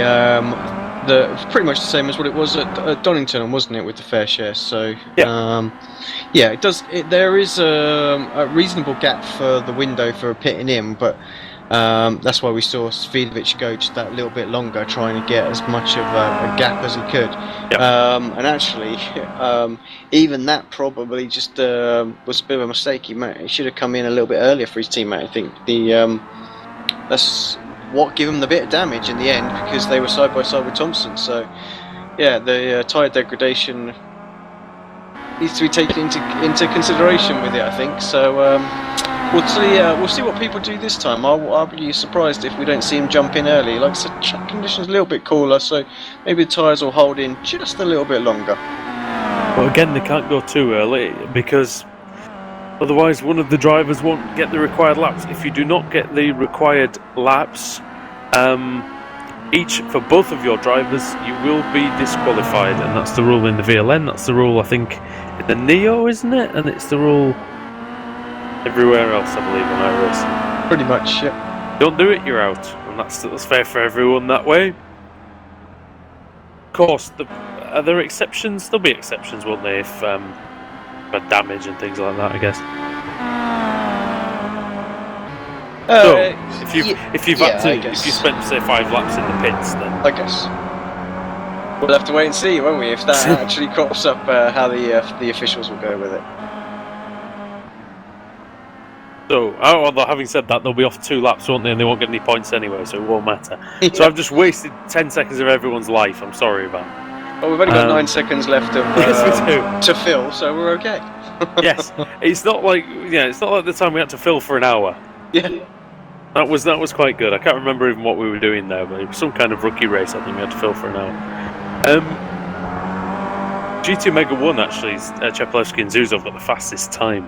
So we know that green car's got pace, Alex, and they were unlucky, weren't they, the first time around? Yeah, I think they stand a pretty good shot. So does Svidovic and Dan Blake as well. But yeah, Zuzov and Chepelevsky, they'll want a good start this time for sure. Yeah, and they'll want to avoid contact as well, which is the main thing. It's the main thing for everyone, actually. 18 Kia Optimas. It's a relatively small field for a touring car race here at Oulton Park, but of course this team event is full of some of the best quality in this league. So we were scheduled to be a part of it today, but fortunately we couldn't take part. But we'll try and get to the next team event, Alex. We thought you were going to see your big debut in the Kia, but it's not come to fruition. Yeah, saved. Saved by pedal malfunction. Saved is a good way of mentioning it for both of us, I think. But the rest of the team doing a hell of a job in our place. Much safer up here as well, and it's much nicer. We get things like drinks and chocolate and things like that we can actually utilize throughout the broadcast. So, well, I don't know what comms box you're in, but yeah, I've had. Oh, what are we? Of course, I was being getting all panicky there. Nobody was there. What's going on? Oh, I'm missing the start. Damn it! Everyone's gone. They're all in the pit lane waiting. I just rabbing away about chocolate and drink, thinking I haven't had any. You're being spoiled. Yeah. And but yeah, so we're waiting for the drivers to form up. As I just had a little heart attack thinking I'd missed the start of the race. So here comes. Too busy reading the forum. We can do our little intro for everyone, can't we? So Yulin Janowski, Nick McCarron, they're on pole position. Next victim is Laser Tools number 71. That is Scott Malcolm and Robert Graham. Then it's Power Max number 42, and that is Ellis Stevens and Steve Richardson. Then it's Engine Oil Direct 3. John Roberts, we didn't see any of him, did we? And Andrew Whitehead, so I don't know if Whitehead had a problem, but yeah, they also Roberts had a problem. Yeah.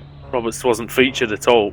He was the AM leader, wasn't he? He still is, I guess, after, because there's no driver's points. Then it's Laser Tools 2, Smolensky and Martin Brandon there. Then it's Jeroen Kaiser, who's actually organising all this, by the way, as well, and Linus Brostrom. Then it's the Oculus car number 22, Steve Hefford and Kevin Noon. And then it's Apex Racing TV2, Richard Gore and Tim Mawson. Next then,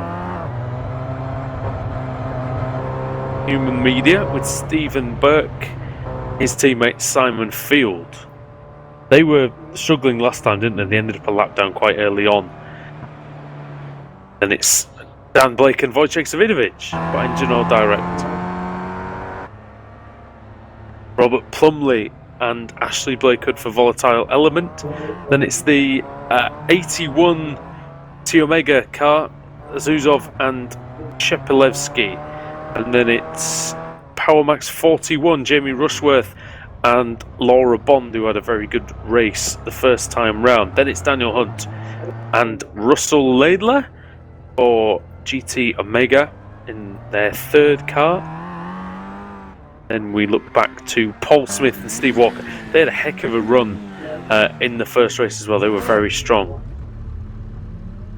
Yeah, I'm not quite sure what Paul's doing right that second. A lot of revs and then dies off. But and then Oculus won, so Andreas Katz, Stefan Hoog. That's still, for my money, probably the strongest team in this car. Then it's maybe the second strongest team, Lee Thompson and Sebastian Job, although they will argue otherwise. Alex, I'll leave that one up to the viewers at home. And then Pete Newman and Daniel Kraft. In all seriousness, that's a heck of a scrap, isn't it? Job and Thompson and Katz and Stefan Hoog. Yeah, I think their biggest problem they've got Blake and Svidovic quite a few places up the road this time. They're going to need to try and get through some of this traffic as quickly as possible. But yeah, Blake's problems inadvertently helped them out for race 2, didn't they? Yeah, indeed. But Katz, Thompson, Newman, they're all going to struggle to get past people like, basically from Paul Smith onward. Paul's no slouch. Daniel Hunt, we know. Jamie Rushworth, one of the best in the series. Zuzov had great pace that last one. Just got pushed a little wide in that sort of first few laps. Plumley with a undamaged car on his day is as quick as anybody. Dan Blake as well. Obviously, that's the key thing, isn't it? They're going to need to try and get up to Dan really quickly off the start. Yeah. It's going to be difficult for a lot of these guys. Nick McCarron's going to bring us to the green, so we're going to have one or two pace laps. I think it's 2, isn't it? So... I think it will be 2 by the time, because they're going to call the caution flag once everybody lines up. We're just waiting for Pete Newman to catch up. Here he comes. Once he's there, the caution flag will be pulled out, and we'll catch up with the safety car, and then it'll be 2 laps pretty much to green flag conditions. Yeah, it is a more difficult. It is obviously a more difficult way of doing it. But iRacing don't have, like you say, the procedure for reverse grid team races, so it is a very interesting one. To be honest, Alex, I don't think I've seen. There's not that many reverse grid team races. No, there's not. Did the Blancpain do it in the sprint series in real life? The old GT1 World Championship used to do it, didn't they? Yeah, it did. No, I can't really say I know of too much if the Blancpain do or not. I'm sure someone can tell us that, but it's just one of those things you don't see that often, but it doesn't make it any less fun. One thing for sure is that they've got the method down, and it works quite well actually to line up at the back of the driver's brief, and they all knew exactly what they needed to do, and everybody's just done that. They've all gone out in the order they've needed to. Safety car's out now, and we had these few extra laps, and we're just going to start the race under a rolling start, but it's going to be nonetheless, it's going to be pretty awesome. The best they can do, isn't it, with the circumstances? But a rolling start's going to make it interesting, and it's going to make it harder, isn't it, for some of the quote-unquote best drivers to come through into the game positions. So, who knows? Nick McCarron, Yulin Janowski, what sort of chance do they have? Yeah, well, I'm just looking at who's around them. I mean, I would say they've got a reasonable chance. I mean, Janowski, we see him week in, week out, very quick. Nick, obviously, we haven't seen him for a little while, so we'll have to wait and see what Nick does. But he's got Scott Malcolm behind him. I think, we know how quick Scott was in that last race as well. That first stint, very, very strong for him. Unfortunately, the team fell back after that. But they've got Ellis Stevens right behind them as well, and we know how quick Ellis is as well. So I would say that he's looking good. Potentially the favourites, Alex, might be the way this grid's lining up. I think might be between 2 teams really, and that could be Steve Burke and Simon Field, and Broström and Kaiser. Yeah, yes, because that's the thing. You got to think of the alternate driver, haven't you, as well? So I wouldn't count out Ellis and Steve Richardson. If That's true. If Steve can get a clear track around him, he can drive as quick as because any of them out there, especially not when he's not under so much pressure. That's what I've certainly noticed. So yeah, if Ellis can hand him over the car in the lead, Steve might be able to push on. Just depends how long Ellis stays out there for. Because Ellis is an excellent front runner as well. We've seen him win races. He won actually a couple of races, didn't he? I believe in season 8 and season 7. I think he got a couple of wins, didn't he? Yeah, I think you're After right. not winning for, I believe it was like 2 or 3 seasons, he didn't win a race. And then winning like quite a few in a short space of time definitely brought a lot of his confidence back. And he seems to be further up the grid, doesn't he, than he was, I think, when we started covering this. Lights have gone off on the safety car, so we will be going green next time round. Yes. Which actually means we're going to have slightly longer race, isn't it? So they've put 3 laps extra on there, but we're going to... Yeah, they're going to do the 3 pace laps, aren't they? So. Oh no, yeah, so Should be fine. Yeah, 3 laps, yeah, exactly. So 28 laps in total. There's I me hope expecting everyone's, working out the fuel and making sure that they, and obviously the second stint will be the same length, but I hope they don't compromise themselves with not adding those extra couple of laps in. Yeah, indeed. I mean, it's very slow speed as well, though, isn't it? It'll probably be only about one and a half laps that they'll use, but they won't be burning much at all right now, that's for sure. Did anything surprise you about the first race? No, I don't think so. That kind of pretty much what we expected. It was going to be tough to overtake the guys up front. We kind of expect to be there. I think we've seen them week in, week out now, really starting to set the standard in the series.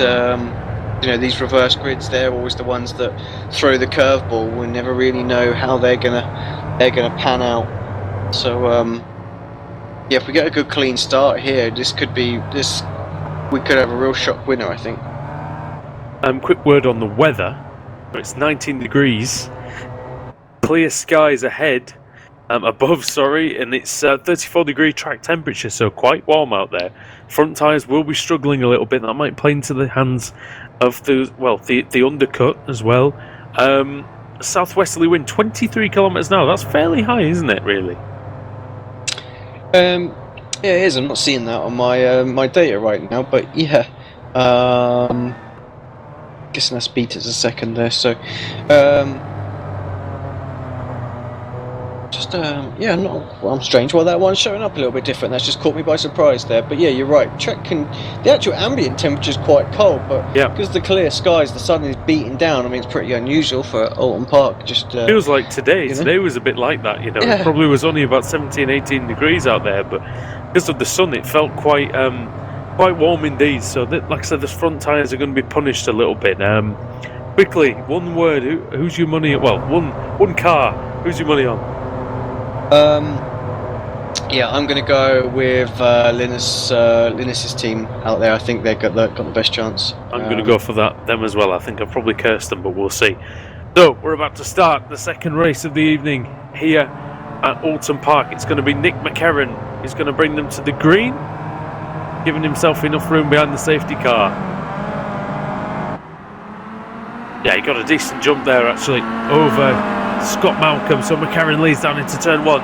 There's already action behind, 2 wide, maybe 3 wide. That's actually it's an Apex car, isn't it? There's contact, I heard some. Richard Gore trying to go down the inside of Stephen Burke, didn't manage it. Who's come to grief? It was Stephen Burke and Dan Blake actually who made a little contact in turn 1 there, so hopefully Blake hasn't got some damage early on already. To the hairpin for McCarron. Yeah, Rushworth as well getting past. John Roberts the outside, through. they're all checking up at the hairpin there. John Roberts and Hefford, I think both of them might have gone past Smolensky there, so not a good start for him. But he's moving around, and actually Hefford weaving a little down the main straight there. You've got to be careful of that. You can't really make more than one move. Very dangerous. Stephen Burke there following Alex Smolensky. Unusual to see Smolensky in a Laser Tools car, Alex, but that change was necessitated by Uppergleam Racing there. Yeah, it looked like they've gone defunct. Yeah, like we said earlier, very unfortunate, but Smolensky doing well in in the series, he's got a chance to enter the top 10 shootout, so he'll stick with it. Points carry over, no issue there, and of course all of a sudden Laser Tools have got a whole load of extra points added to it. Pete Newman is last at the moment. That's unusual as well. And the last three cars are Newman, Thompson and Katz. Well, that just goes to show how clean the start was. There was no instance whatsoever that we saw out there. Oh, everybody's nose to tail at the moment. Sorry, Alex, Malcolm coming under pressure from Stevens. Stevens looking on the inside of Cascades. Is he going to rub alongside Malcolm there? And he does. But he's managed to keep it clean into the braking area for the hairpin. What's Ellis going to do? Going to try for the outside line, is he? Is he going to put himself in vulnerability from Broström? Great hairpin there. He's not got the slipstream. Yeah, he hasn't got the drive out of it, has he? That's the problem. Well, Stevens had the slipstream, Alex, off the Laser Tools car, and that's what really scuppered Broström there. Roberts just behind. Oh, it's tight in that chicane. P5 for John Roberts. Oh, we've got a GT Omega car around. I think that is Smolensky. GT Omega car no, around. Zuzov. Oh, so it's going from bad to worse, really.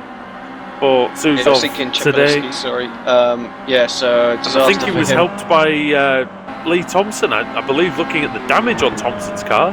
I would assume that's what happened. I don't know. I think it was a bit further. Not Thompson, actually. It was further. Oh, it was Smith.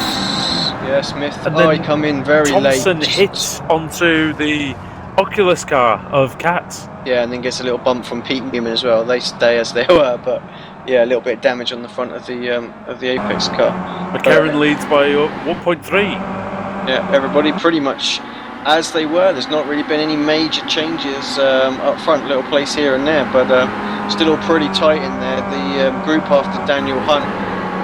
Oh, somebody sideways. That was Rush. Oh, and there's Dan Blake trying to go past Plumley.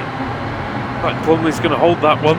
Rushworth on Gore as well into the hairpin. He makes that move stick. It looks like Plumley's going to try and follow him around, and he has done, but as we've seen, he won't have the slipstream here. Sorry, I was looking at a replay there still. Plumley's trying to go through on Richard Gore. Yeah, he can't quite do it. Rushworth settling in behind Steve Burke. That's still 8th and 9th though. The top Malcolm 10. and McCarran side by side. What happened to McCarran? He must have made a mistake. Yeah, that's got to be a slowdown. Yeah, slowdown penalty for McCarran. That's down to 7th place. That might be 8th. Burke side by side. A little bit of contact between the two. We were just on board and we could feel that from within there. Burke round the outside as Malcolm now leads for Laser Tools.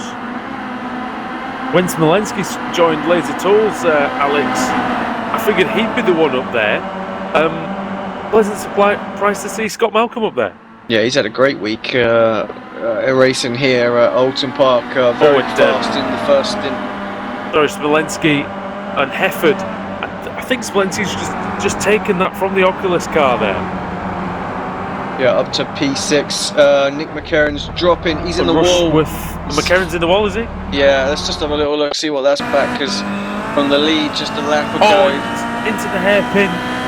Burke on the inside of Richard Gore, and also now Rushworth and banging panels with Gore. Oh, we'll look at that one back. We're just watching to see exactly what happened here on this replay. McCarran side by side. I think that's with Richard Gore. Is that?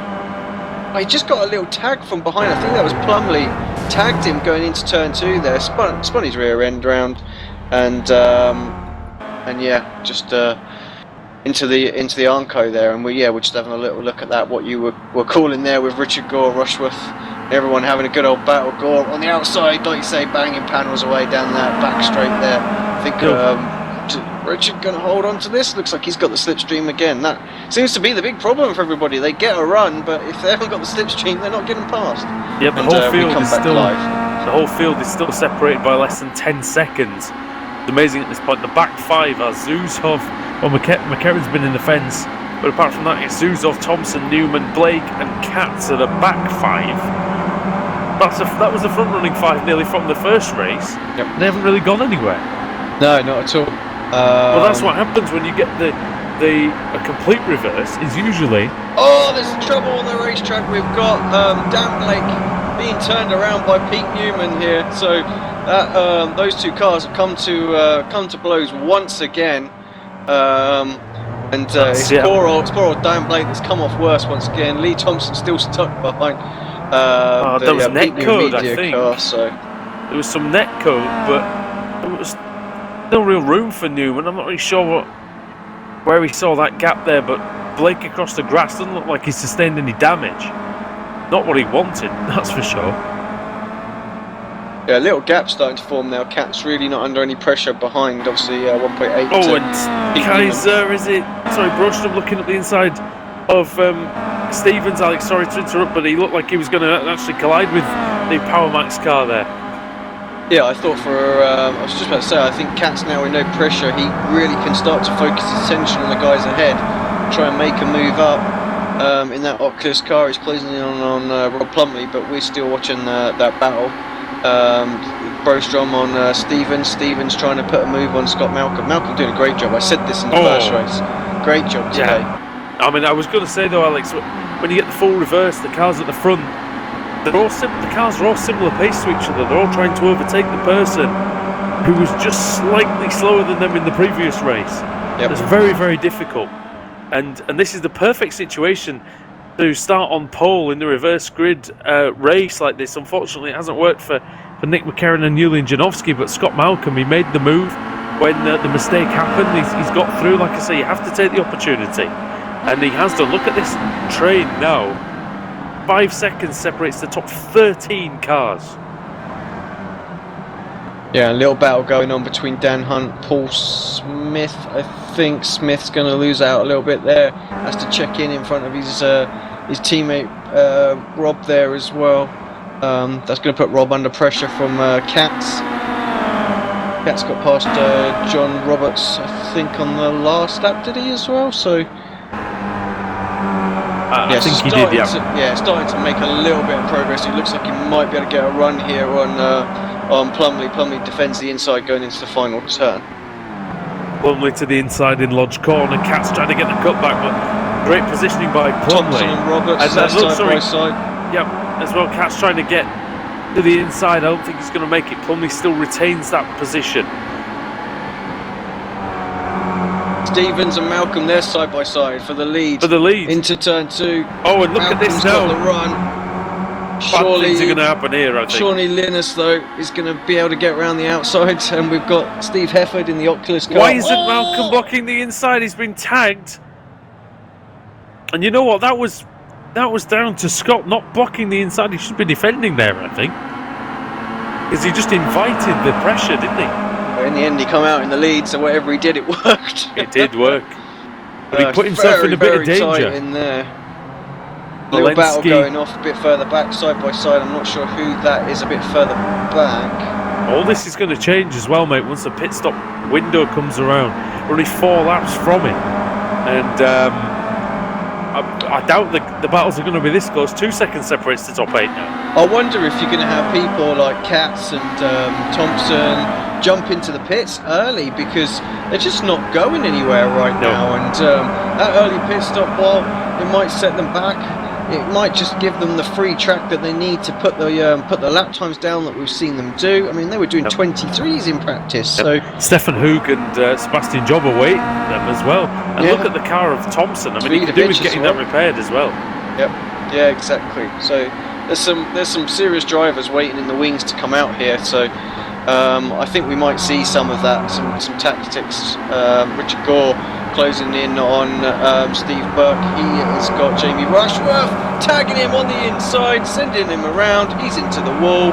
It's going to bounce into the right direction. He'll be able to resume, but it's going to be at the back of the pack. Just one of those racing incidents there, unfortunately, but Gore comes out worse. Yeah, it's just nothing you can do when the car in front starts spinning. There's poor old Jamie. He couldn't check up any more than he had done. And we're looking at a battle for second. And Malcolm around. And Malcolm's been hit by one of the Oculus cars. That's Hefford. Oh, Hefford, sorry, with the red mirrors, yeah. And now he's gone wide as well. And now Steve Burke's going to go through for Pete Newman Media. So in just a few corners, Alex, it's all changed up there at the front. Yeah, so let's just have a little recap of the order. Linus Brostrom takes the lead. Pit window open this lap. Ellis Stevens in second, Steve 14, Burke. sorry, apologies. Smolensky, Dan Hunt, Rushworth. Paul Smith's got Malcolm. That's slightly changed ahead as well. Bob Plumley and Joe Katz. Steve Hefford, Lee Thompson, Zusoff, Newman, John Roberts, Dan Blake, Richard Gore and Nick McCarran. Rushworth down the inside on, oh goodness me, on Daniel Hunt. Rushworth's feisty today. Taking no prisoners, he's trying to go around the outside of Cascades on Hunt as well. Excellent from him and really good from Dan Hunt to hang in there. Is he going to get the inside line? If he does, he needs to switch down, but he hasn't got the room to, he's not quite clear, Alex, to the hairpin. Yeah, Hunt was, although he tries to do it again, he's not going to have the drive out of the corner as we've seen so many times. Maybe. He won't get the slipstream, everybody tucks in. I have to say, Hunt was very fair there as well through turn 2. Hunt's got the line though, Alex. Oh, into the chicane. That's great driving from Dan Hunt there to hold on. That was it was a tough one. Oh, he's hit Smith. And Scott. That's the end of. And Scott. Yeah, and everything's kicking off now. And a lot of this doesn't look accidental, I'll be honest. It looks quite bad. And the wreckage, and it's breaking down, Alex. It's getting a bit silly now out there. Yeah, that was a shame actually, because such good driving from Hunt and Jamie there. But yeah, just. Blake's going for it in the final corner. Oh, and he spun Newman around, and guys need to calm down out there. Yeah, it's just getting a little bit red mist, isn't it? Everybody just. Oh, you did this to me. You did this to me. Yeah, exactly. And that's what it is at the minute. It's touring cars. It's going to happen. State of the cars out there all of a sudden as well. So some serious banging going on out there. And it all started with a little contact, wasn't it, in the chicane? But, yeah. And it looks like Burke's going to hold on to that one. But yeah, you're right, exactly Hunt that. And Stevens Rushworth into checking the lead. up, wasn't it? Steve into the lead. Ellis Stevens into the lead, sorry. So that 3 times. One more? Ellis is in the front. Yeah, ahead of Linus. And those are the 2 teams, actually, that we said. Yep, that was at the hairpin there as well. Your pick's just, your second pick ahead of your first pick. Not bad, that. But yeah, Linus Brostrom then, looking strong. Your own Kaiser to take over as well. That's not a bad teammate to have, definitely. No, they're definitely going to be quick in that second stint. Burke's going to hand over to Field, mate, as well.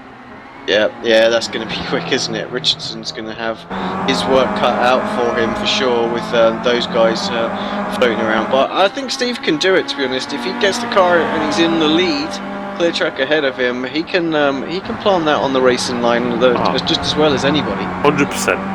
Alex Smolensky's flying as well. He's in 4th and he's all over the back of Stephen Burke. I think he's going to go through any time soon. He's had a great race for Laser Tools so far. And he's just going to look for the right place to overtake here. Runs a bit deep there, loses a little bit of time. Another driver closing in is Thompson on Hefford. Damage to the front of the Apex Kia Optima there. Doesn't seem to be slowing the hairpin as well. Oh, and that's allowed Smolensky actually to get alongside Burke. I don't know if he did a little bump and run on him there. Smolensky now with the Scottish flag on his car. Gets into the chicane nicely. Yeah, who's lost out? Good move. Who's lost out there? It was just the 3 cars, really, wasn't it? It was Smith and Walker. Karen and Janowski were already down. Malcolm and Graham. And then, obviously, the car of Newman got hit. But it was Dan Hunt was involved as well, wasn't he? And he's got the most damage out of that, I think. Yep. Yeah, I think you're right. Although still going on out there. Oh, and Stephen's still in the lead, but Brostrom's very close now. Smolensky well and truly as Burke pits from 3rd. Steve Burke's going to hand over. That was the right time to pit as well. There's a lot of pressure all around that time. They were just losing lap times with all that battling, so get out of that and get going. Yeah, Burke's last lap I actually think was Thompson's 1:30. coming into the pits as well. Yeah, Thompson's in as well, so he'll get himself a fresh car. Job will come out. Actually, everybody's running into the pits all around about the same As soon time. as they so can, yeah. Going to be a little race. Katz is in. Let's jump to the pits. He's at the front there. See who's going to come out first out of all of those guys. Boog is into the car. Goes in, Fields in, Crafts in, Speedovic is in. There goes. Who's this coming out first? That looks There goes like Burke. Sorry, Field. Sorry. Same team, wrong name. Then it's going to be close with Hunt, but it's going to be the Apex Racing TV car actually. It's going to come out in second. Yeah. Speedovic. That Richard Gore actually. Slow stop from Sebastian and Lee, 36.6, so about 5 seconds they've lost there. Richard Gore did a good stop, it looked like. No, Richard hasn't stopped yet. Sorry, no, it must have been 7 Lee then. Sorry, I'm getting all these cars mixed up. Hey. Yeah, I think they come in a reasonable place, but actually pretty slow stop compared to everybody else around them. But they just they got lucky with coming out in the same sort of place, but I think these people who've stayed out could potentially jump those guys. Let's see if anybody, Alex, can put in the good lap times now. Like we say, we saw 24s mostly in practice. Built, Chepalevsky. See if they can do it.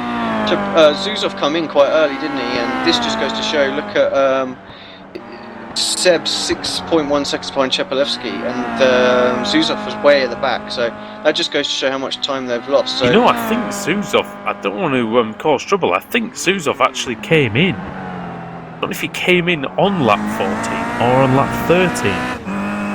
In case he won't have done his 11 laps. Not 100% sure on that one, but check that. Sure, the admins will check all of that. I think the. Oh no, he will have done. Sorry, he will have done. Anyway, I think. I think it's all automated, isn't it? So he'd have had the red pip. In fact, I can tell you how many laps he actually did. I actually did 13 laps minus the. Minus 3 though, isn't it? Yeah, but I don't think the -3 counts. So that's only in our eyes, isn't it? I think actually it'll count all those laps. Rushworth pits in. That's true. Stops fighting with Smolinski. He's not getting anywhere there. Smolinski carries on. Ellis and Brostrom still 0.6 of a second apart. They're doing the right thing. They're going to run it as long as they possibly can. They've got clear track out there. Lap times are still pretty good and pretty competitive out there. Richard Gore still continuing on as well. Rushworth in. Let's see where Rushworth comes out. Chepalevsky is quite a way away, so like I say, I think Jamie's going to be in pretty good position. Well, Laura actually is, who's going to come out the first of these. Yeah, Laura's going to be ahead of Ashley Blake Hood. Going to be in the volatile element one. Then it's Roberts and Whitehead. So Whitehead's taking up from Roberts. Ashley Blake Hood gets out first. So crazy long stop for Bond here. 39.1 second. That's even longer than what Job and Thompson's were. Chepalevsky goes through then on both those two cars. Delian, he looks really good out there actually. Looks really smooth and fast. 24.0 as well last lap. So very quick. That's nearly as quick as he was in practice, and he was the fastest man out there. Yeah, so what is he? He's 3.5 seconds behind Field, caught up 1.3 seconds that lap. So at that pace, he's going to be on him pretty quickly. Yeah, we're still waiting for a few other drivers to pit as well. But Sebastian's he's getting 2 or 3 behind as well. Yeah, Blake could come out in front of him as well. So yeah, that looks like a move. Sorry, Savidovic looking for a move on Laidler at the chicane, and at Hislop. And they've got Hoog just behind, so it's all shaking out for these guys, isn't it? Dan Kraft as well, race winner in race 1, he's coming through as well. He's just behind this pack, but they're all down. They're all well down on the timesheets. They're probably still only going to shake out in 7th or 8th, even at the front of this scrap. Yeah, well, they all pitted, but they all pitted at the same time, so no one's had any clear track. And they're all as fast as each other. Yeah, so they're all still lapping about 3/4 of a second off what the leaders are doing. So still, Mawson into the car from Gore as well. Mawson had a much quicker stop than the other Apex car, but Stevens and Brostrom, mate, they're sort of, like I say, they are sort of lame ducks out there because 1.5 seconds slower than what Chepelevsky's doing. Yep. They need to come in quickly and hand over. What was it? It was about 45 seconds, wasn't it? A stop, the time that was lost. And in comes Brostrom to hand over to Kaiser. It was 31 seconds, wasn't it? And then it was plus about another 14-ish. I'm trying to think. It was about 43, 45. 44, yeah, it was about there. It was super close, wasn't it, on that last one? And I'm sure they were about 45 seconds. So yeah, we thought actually that that does put Field in a really good position. You know, with Ellis, he's going to come out. That is going to be quite close, maybe 2-3 seconds between those. That's why Ellis needs to get in. But yeah. He's putting Kaiser in an even better position if he has a good pit stop. Yeah, let's see where Kaiser is going to come out in relation. So we've got Field coming around the final corner now. Kaiser's still stationary at the moment. He's going to need to get that finished. Yeah, 31.8 second stop, so pretty decent. He's underway. Here comes Field, mind you, down the back straight. It's going to be super close, as we saw in the last one. Maybe side by side. He's got up to speed now as Kaiser, but he's actually lost position. So yeah, it's just stayed out a little bit too long. That's going to be very, very good for Field, you have to say. It's not going to be so good for Ellis Stevens, I don't think, though, Alex. No, not at all. Because he's now stayed out again. Another mid-25, it looks like. I really do not know. I mean, I don't know the way out for Stevens. You know, he's in now, but it's a double-edged sword, isn't it? Because, you know, no offence to Steve, like Ellis is probably a little faster than Steve. He wants to stay out a bit longer. But if he stays out too long, his tyres are cooked, and then that's the end of them anyway. So, yep. What do you do? It's almost an impossible decision, really. We'll stay with Field here because we'll see where he comes out in comparison with Richardson as we said he would be. So, obviously, it can be a slightly short stop.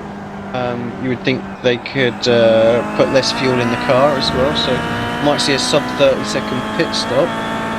Field did 24.5, Alex, that last lap. That's pretty good. Yeah, very quick.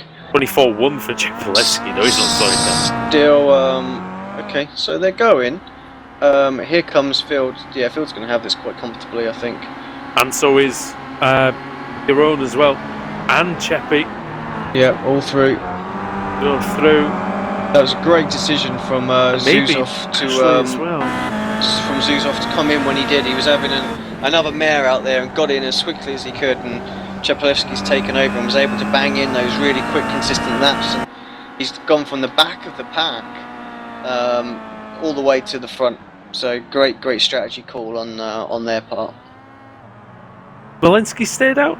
They're not pitted yet. No, still hasn't pitted. Smolinski, so 41 seconds. So he's doing about 4 seconds back. So he's doing better lap times though than what Power Max were. He's doing 25.3s. Yeah, here he comes. So he's in.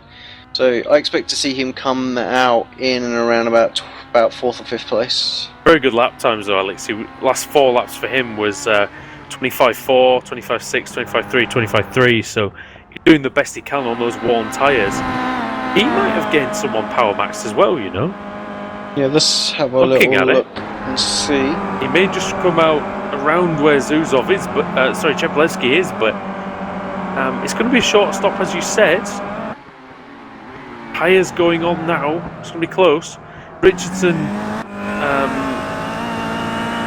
Field coming through. Not going to be close. It's not going to be close at all. Actually, still stationary. Field's through already, so just gets underway now.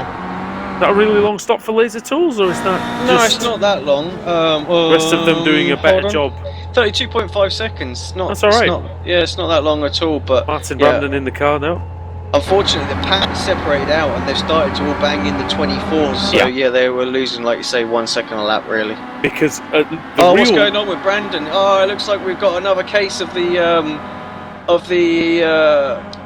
pit limiter stuck on. He's stuck at 48 miles an hour.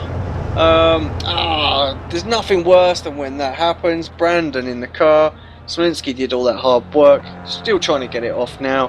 I don't think there's anything you can do, is there, Andrew? We've seen this before. All they can do is tow back, isn't it? Oh no, he's got it going again. I'm not sure was happened there necessarily, but whatever he's done, he's found the button. It might have just been that the button was not. Well, I don't know how it would happen, to be fair, but Maybe he he's didn't got have going. one mapped, and I know that when you hand it over to someone with the rev limiter on, the rev limiter stays on. Maybe he didn't have one mapped to his wheel or something like that, so he's frantically trying to find what it is on his keyboard. Who knows? Yeah, maybe so. Maybe he doesn't use. Yeah, maybe he doesn't use it often. I know what you're saying. You don't really have to do in BSRTC very often. No, you don't have to worry about such things. So as Chepelewski starts closing in on Kaiser, Field 2.2 seconds out and spreading the stretching away. It wasn't quite as bad as Paul Smith and Russell Laidler at Spa, which I have to remind Paul of every time I talk about it. But yeah, they left the pit limit on for the whole lap of Spa, Alex. That's a long time. Yeah. A long time. And fortunately for Martin Brandon, it was only a couple of corners, but it has cost them a lot, down to 15th place now. Yeah, huge. They were 4th when the pit stop took place. Not really anyone's fault. It's just one of those things that happens. Look at this now. Chepelewski's right behind Kaiser. Going to use the influence of that GT Omega car to just try on and... Steve Richardson as well into the chicane. That looks like a move that's complete. It is. It's tucked up behind Ashley Blake Hood as well. So Seb trying to make his way up through the field. Of course, what we're looking at is back-to-back wins for Field and Pete Newman as well, aren't we? Yeah, it would be, wouldn't it? And that's a great achievement. No, sorry, it was Kraft, wasn't it? Oh, it was this is Field and Burke, isn't it? But Pete Newman Media would get a double win today if this was to stay like it is. However, easier said than done, even with 7 laps to go, because if it's a blue car, they all look the same. That's I think if Chepelewski can get through, and you're sticking to it, and if Chepelewski can get through, I think got a small chance, but it's not likely at this point. I think you're being blamed for commentating curse someone out there at the moment, so Paul's having a little dig on the YouTube comments. Oh dear, well... Obviously I've got nothing to do with this. Yeah, co-commentators on the VLN series, so... It's not a commentator's curse, because he's just about to walk a... Chepelewski side by side with Kaiser. Down, up and over the hill. Into Hislop.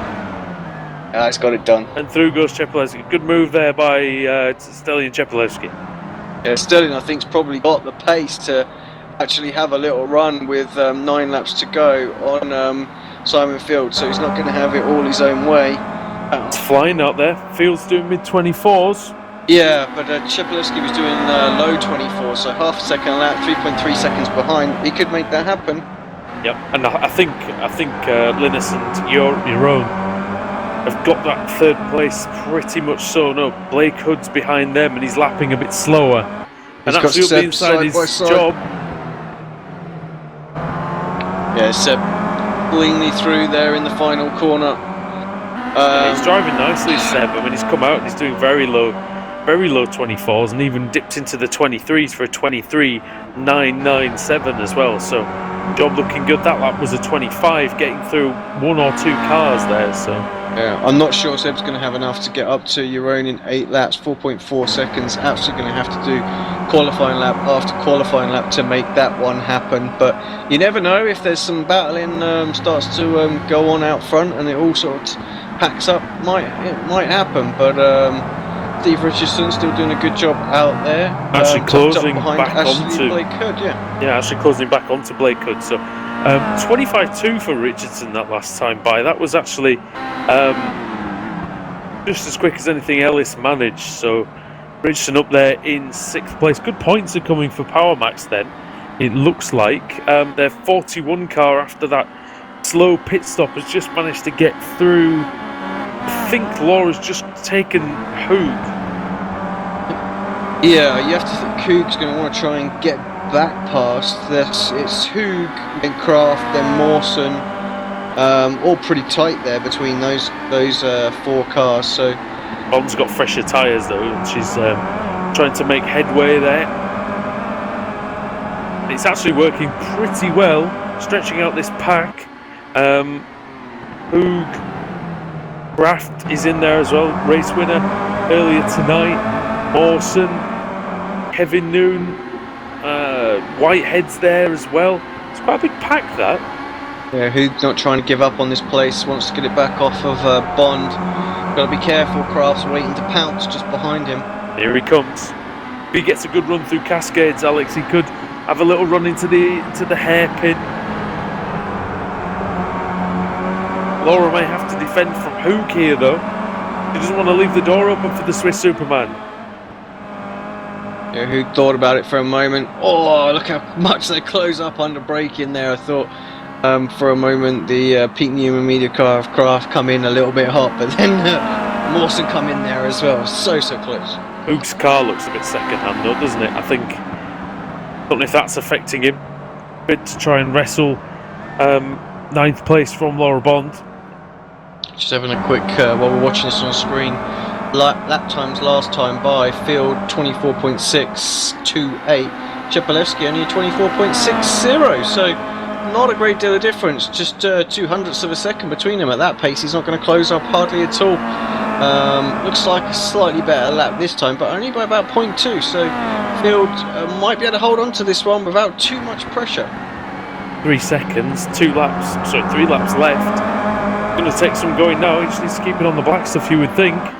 Chepelewski, though, he's done a hell of a job actually all day today.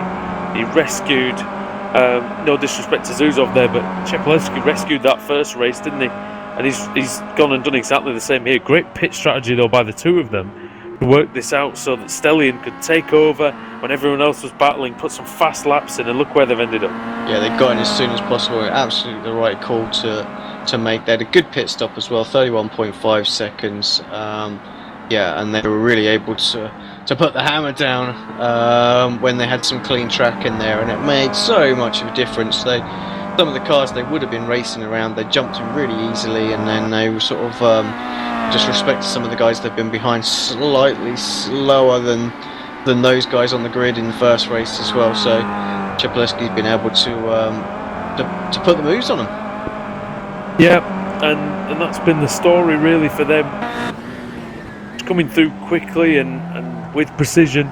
Kaiser looks like he's going to take the podium, but half a second it was the last lap, by the way, that the gap closed, but it looks like Field put a better lap in this time. 24.5 for him, 24.6, so actually pulled out nearly 0.2 of a second as well, so it was 6.80 as opposed to a 5.05. So yeah, I just can't see Chepelewski getting there now. I think Field's got him covered.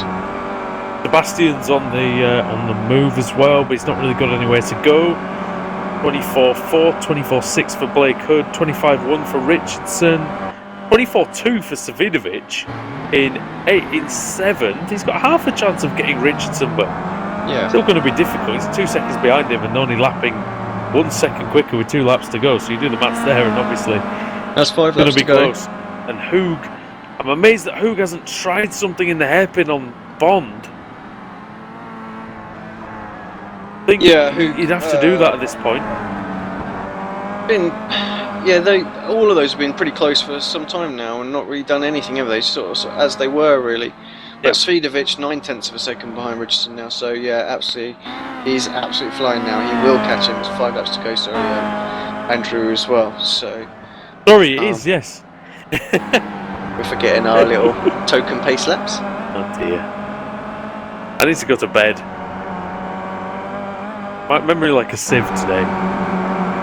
The front's really spread out actually, so I'm going to focus back on this Laura Bond, Hoog, Kraft battle. Mawson just about in there, but about a second further back. Just gives him enough time to react should those guys pile up in some sort of heap somewhere. Well, it's possible, yeah. It's possible as well that Job might just catch Kaiser as well then. Half a second that lap as well, so yeah, carries on at that pace is going to be on his tail on the last lap, so Kaiser will have some Kaiser will have some defending to do on the last lap for sure. I think passing him is going to be difficult, but we've seen it done today, haven't we? Have you been surprised with the amount of overtaking we've actually had? Because it's been quite good. Savidovic lining up Richardson. I have actually. It has been quite impressive. The guys getting the moves. The the island circuit is shorter than the full layout as well. You know, normally you run down to that sort of banked hairpin at the end there, and you get a much longer run into to Hislops, and makes that move a little bit easier. So yeah, I am surprised. He's done a great job. Oh, and Richardson's off. Richardson's off at Druids, and that's allowed actually Savidovic to get through without a lot of effort. Really, and that's not what Steve needed to do. He's run a really good stint actually. It's one of the best stints I've seen from him for quite a while actually, to be honest. Well, he's got 4 seconds on Rusty Laidler, so Yep. I think he will be still happy with a P7. Look at this bond ahead of Hoog. It actually makes me wonder, Alex. I think Hoog never was in front of Laura in the first place. Yeah, I think you're right. I think it's He was just coming from behind there. constantly been Hoog trying to get past, and yeah, Laura showing her stuff out there, and actually Dan Kraft perhaps Ooh. got a little run on Stefan Hoog here. They're going to be side by side. Oh, up and over the curb. Have it. Have it, indeed. Oh, he could get a good run out of here. No, just didn't quite turn in, did it, on the exit there? Just pushed a little bit there, and he doesn't quite got a great run as he was hoping for, Dan Kraft there. Are you paying attention to that aggressive use of curbing there, Alex? That's it. That's what you've got to do. You're going to just rear quarter panel everyone, aren't you? Oh, I can see it working like a treat. There you go. But Hoog under a lot of pressure from Kraft. If in doubt. Well, yeah, exactly. I mean, this is going to this might allow actually Laura to escape if Hoog and Kraft get battling, and Hoog's got a slightly poor run out of Brook, but it wasn't too bad. You're right about Job as well. Yeah, Seb. Yep. 1 second behind now, so he's got 2 laps to go as they cross the Another line. It's gonna, he is going to get one chance, I think, perhaps a move. 24.9 for Seb, 25.4 for your own Kaiser. The gap for Simon Field over Stelian Chepelevsky is 3 seconds. It's Chepelevsky's lapping 2 or 3 tenths of a second a lap quicker, so that's not too. Excuse me, that lead isn't under too much threat at this point. Savidovic has now got through on Richardson, as we said. He's in sort of no man's land now for engine oil direct. I don't think he's going any further. Laidler's not going to catch Richardson. It's all about this battle for 9th, isn't it, really? Yeah, that's it. There's going to be any Hoog moves. is thinking about it. And Laura's leaving the door open. She's not feeling the need to go defensive. I don't think Hoog's close enough for a clean move into there, but The lines, would you be defending the line here, Alex, Well, or I'm not sure. I think unless there's a real opportunity for Hoog to put it down the inside, I don't think I would as well, because Laura's making sure she's getting the exit right, so she's covering off the next. As Kraft had a little look for a moment, also needs to switch up and just take a quick look. Lost a lot of time there, Kraft. Joe, 0.6 of a second behind Kaiser. I don't think he's going to be close enough to get any kind of move done. He might get on his tail for 1 lap, but here we come across the start-finish line. Simon Field rounding turn 1 right now. He's about to put a lap on Gianowski, I believe that is, just that was ahead of him. What was it that happened to them again? Did they get hit? Yeah, and A slow down penalty, and then he was hit, I think, wasn't yeah, it, McCarran? turned into turn 2, was it? So Everyone was on the lead lap there as well, which would have possibly been the first time in a long time yeah, in this series. Not quite, though, this time. I think the rolling start helped, though, didn't it, keeping everyone close? Joe trying to close up in the hairpin, but it's just too far back, 7/10 of a second. Kaiser definitely looks safe. That's going to be as it was. Hoog into the hairpin. Let's have a look, see if he can make anything work. No, he can't. Bond seems to have him covered off as well. All she just needs to do now is get a good exit out of here. Perhaps a little scrappy, but I think it's okay. I don't think there's enough braking area, Alex, for Hoog to try one from that distance. No, there isn't, is there? It's quite a short braking zone, really, for that. Here comes Field. Yep, and it's been a masterful display from Peter Newman Media, just when you think that maybe seen enough of them in the winner's circle and that they maybe can't come back to the heights that they achieved before. They come through with a double victory in Oulton Park. Simon Field, Stephen Burke, they join Pete Newman and Daniel Kraft from the first race. There'll be champagne aplenty there over at Pete Newman Media tonight. Yeah, and Kaiser, of course, coming across in third place. Job in fourth. Won't bring the and standings Don up. just getting Hoog on the line by a That was tenth. close. Yeah, 0.1. So awesome. Holds on to that, well deserved. And Kraft, Noon managed to get Mawson. We missed that one. Not sure where that was. Whitehead. Yeah, not a great race for the that particular engine oil direct car. For It sure. was just not Robert Graham as well. seen, was it, for most of the day? Paul Martin Brandon as well with his with his slowdown there, and of course Steve Walker and Paul Smith had their issues a bit earlier on in the race. That car just limping home now. Martin Brandon. Did they get disqualified at the end? Brandon and Smolensky, because they were just in front of the other Laser Tools car. I mean, they had contact. Oh, they had contact. There was contact at the chicane, and Brandon got disqualified. Would you believe it? Oh dear! So that race. Oh, just they contact twice. Bad I think there's 2 4X. We have to see this again. Teammates on the last lap doing each other absolutely no. This is how you don't race with your teammate, Alex, when there's team points at stake. Yeah, let's see if I can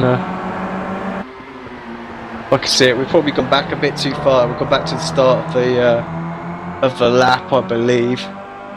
So yeah, so Brandon with his teammate. So we'll see Where what do you happens. know? You turn 2? Yeah, turn 2 right now. So yeah, just a little tasty little look there. Oh, they're battling each other hard. Fair play to them. That's what it's all about. It's all about late on the braking, just gets it all sort of overcooked there. His teammate cuts back up the inside. However, this next bit is the fun part, and this is what unfortunately renders Martin Brandon's afternoon pointless. Oh yeah, big time hit. But there. then another one. Have it. And then boop, gone. Oh dear. Oh dear me. Well, that's the way to win your race against your teammate, isn't it? Oh, DQ you, get out of here. just hit him twice. Yeah, yeah, exactly that. Oh dear. Well, you know, it never rains but it pours for Laser Tools, doesn't it? Fortunately. Exactly. Yeah. Pete Newman Media though, 2 wins for them, Alex, and that's a really, really good performance from them, isn't it? In quite, let's be honest, difficult races to win. Yeah, tough races out there, especially at Oulton, and they've got that. The second Pete Newman Media car not in the top 10 this time, so it's going to be close to which team comes out with the overall top point standings. But you have to think with 2 wins, they've definitely got to stand a good chance of grabbing the points total for this meeting. Tell you what, looking at the quality of racing out there, Alex, I'm not sure I'd have liked our chances in that one. No, I think we could have been way down there actually. So we could have been getting disqualified with the Laser Tools boys. Yeah, I think we dodged a bullet. I think we did. We'll have to come back next time and see where the next team race is. But we'll look at that one. Where are we actually next week, Andrew? To put you on the spot. On the spot. Give me a quick second, and I will find out. So the next race. I'll give you the next few, actually, might as well. So we are actually off next week, as it is week 13 and all the craziness that comes with it. Twin Ring Motegi is the next stop, so it's a track that you know quite well. Road Atlanta is then next. Then you are looking at July, Silverstone Historic, so that's a fast and furious one. Summit Point, Lime Rock Park, Laguna Seca. Mid Ohio is also on there as well, so it's going to be really, really exciting, I think. Yeah, I'm looking forward to that. What say you? We try and get all the Pete Newman Media boys down here right now and have a quick chat. A really good idea. Can we just drag a whole channel in? I wish we could. I think it's got to be one by one, so start bringing them down here.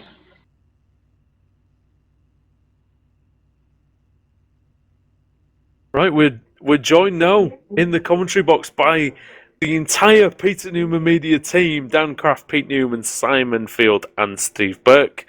Well done, chaps! Winner chicken dinner. Evening, fellas. Yeah, thanks for that. That was quite the pleasing team performance, to be honest. Yeah, I mean, to take the double at Oulton Park, it must be really pleasing. Pete, as the team principal, like that couldn't have gone any better, could it? No, it couldn't have gone any better.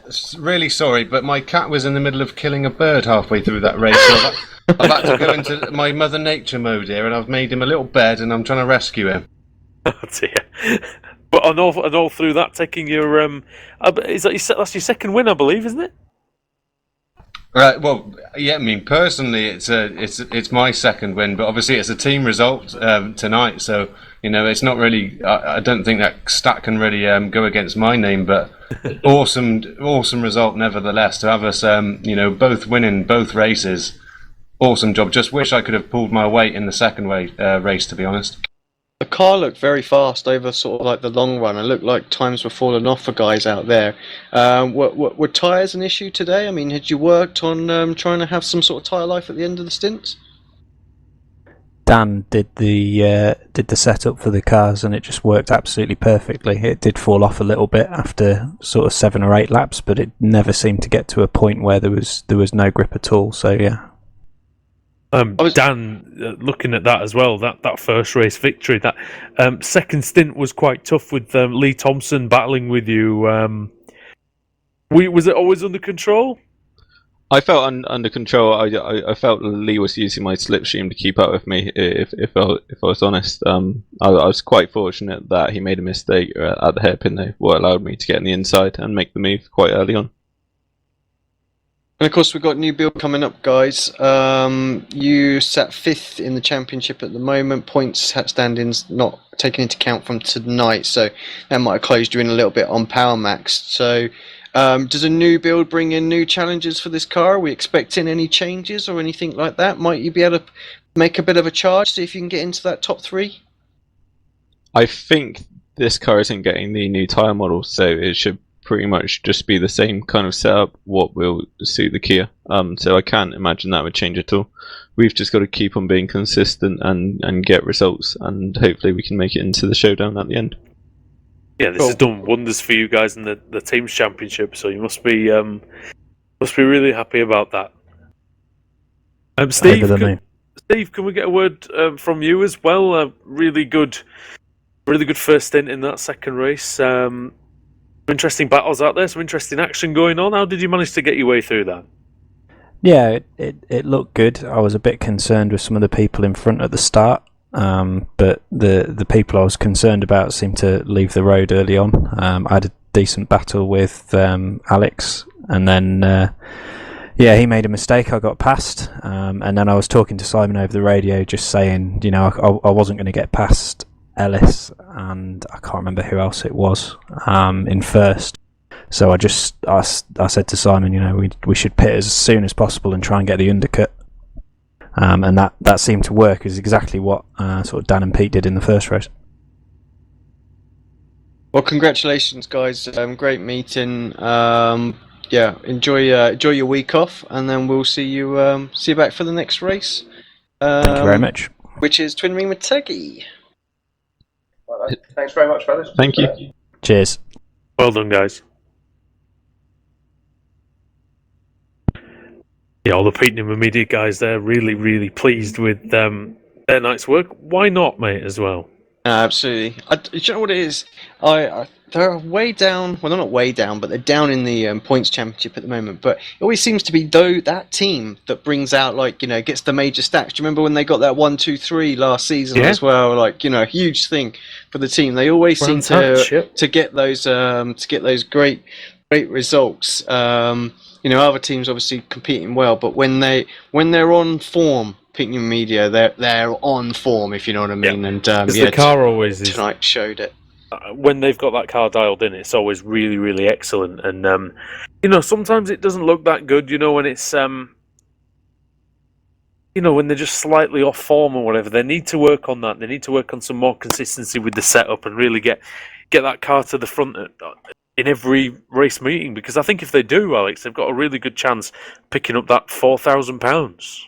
Yeah, you're right. I think they've got a chance. There'll be money on their table, I believe, at the end of this season. I do think that. I do think they will come up there into the top 4, but so it's going to be so. The team championship is so close. Actually, you look at all of them; they're all pumping in really good, consistent results, and that's That's the thing, isn't it? It's getting 4 of your cars in and around the top 15. I think the teams that are doing that are the ones that are going to bring home the bacon at the end of the season. That seems to be the key thing. There are a few teams out there that are banging in really good, strong results, and then say getting all 4 cars in the top 20, top 25. But they're just starting to fall away a little bit now, and I don't think they're going to be competing at the end. And Apex even are coming back slowly but surely. They're getting good results, aren't they? Good individual results, but I think they need. I think Apex strong fall team into that results to come in. fall into that second group at the moment. Definitely got the pace for all 4 drivers to be floating around inside the top 20, top 15. Been very unfortunate, but yeah, it's a long season. I think they can still sort of get themselves back in there, but they are quite a few points behind now. So from a personal view, looking at it, they've got to have quite an amazing sort of second, third to this championship if they're going to get back in there. So they're sat about 900 points behind Power Maxed in 4th. But what is that? 1,200 points behind Volatile Element at the moment. Yep. So yeah, they're going to have to really go some in this second third of the season to get back in there. But I mean, you've got Oculus in 6th place. I mean, you think of Oculus having such a great season, but it's like Volatile Element. They're doing great for consistency. They're in 3rd place. You wouldn't really have put them. They've not really won that many races. No, at all. The start of the year, which I was told last week, was that Dave Baker, who wasn't here today, but it doesn't affect the Drivers' Championship, I suppose, for him as well. He's well placed in the Drivers' standings, in the top 10. He hasn't led a single lap yet. The season 7 champion. So that's a staggering statistic. I think he said he'd led a couple of laps in the team race at Donington, but that's it. There you go. Looking forward actually to after the break seeing how the Drivers' Championship pans out. It's getting quite close. I think Seb might make his way back into the top 10, bump someone out, which also opens up the wildcard spot. Yeah, the fight for the wildcard, because at the moment he's got a monopoly on that with 5 wins. No one's getting close to him. But yeah, once he's inside the top 10, then all of a sudden people are going to be trying to scrap for that next win, because it's just Pete Newman, isn't it? And I think it might just be Pete Newman that's outside the top 10 with a win, unless there's some other sort of random driver a lot further down. Yeah, remember, this season runs through to end of November, early December? Oh yeah, ages to go. So a long time to go. So everyone needs to just keep the consistency up, and we'll see what happens. But I think that is just about all we've got time for, my friend, tonight. Yeah, it is indeed. Thank you very much for tuning in. Don't forget to hit the like button, hit the subscribe. If you don't, share it on all the social media. Post any comments and feedbacks, all that good stuff. But thank you very much for tuning in. We'll have a break next week, but yeah, we'll be back in 2 weeks' time for Twin Ring Turkey. Indeed we will, so we'll see you later.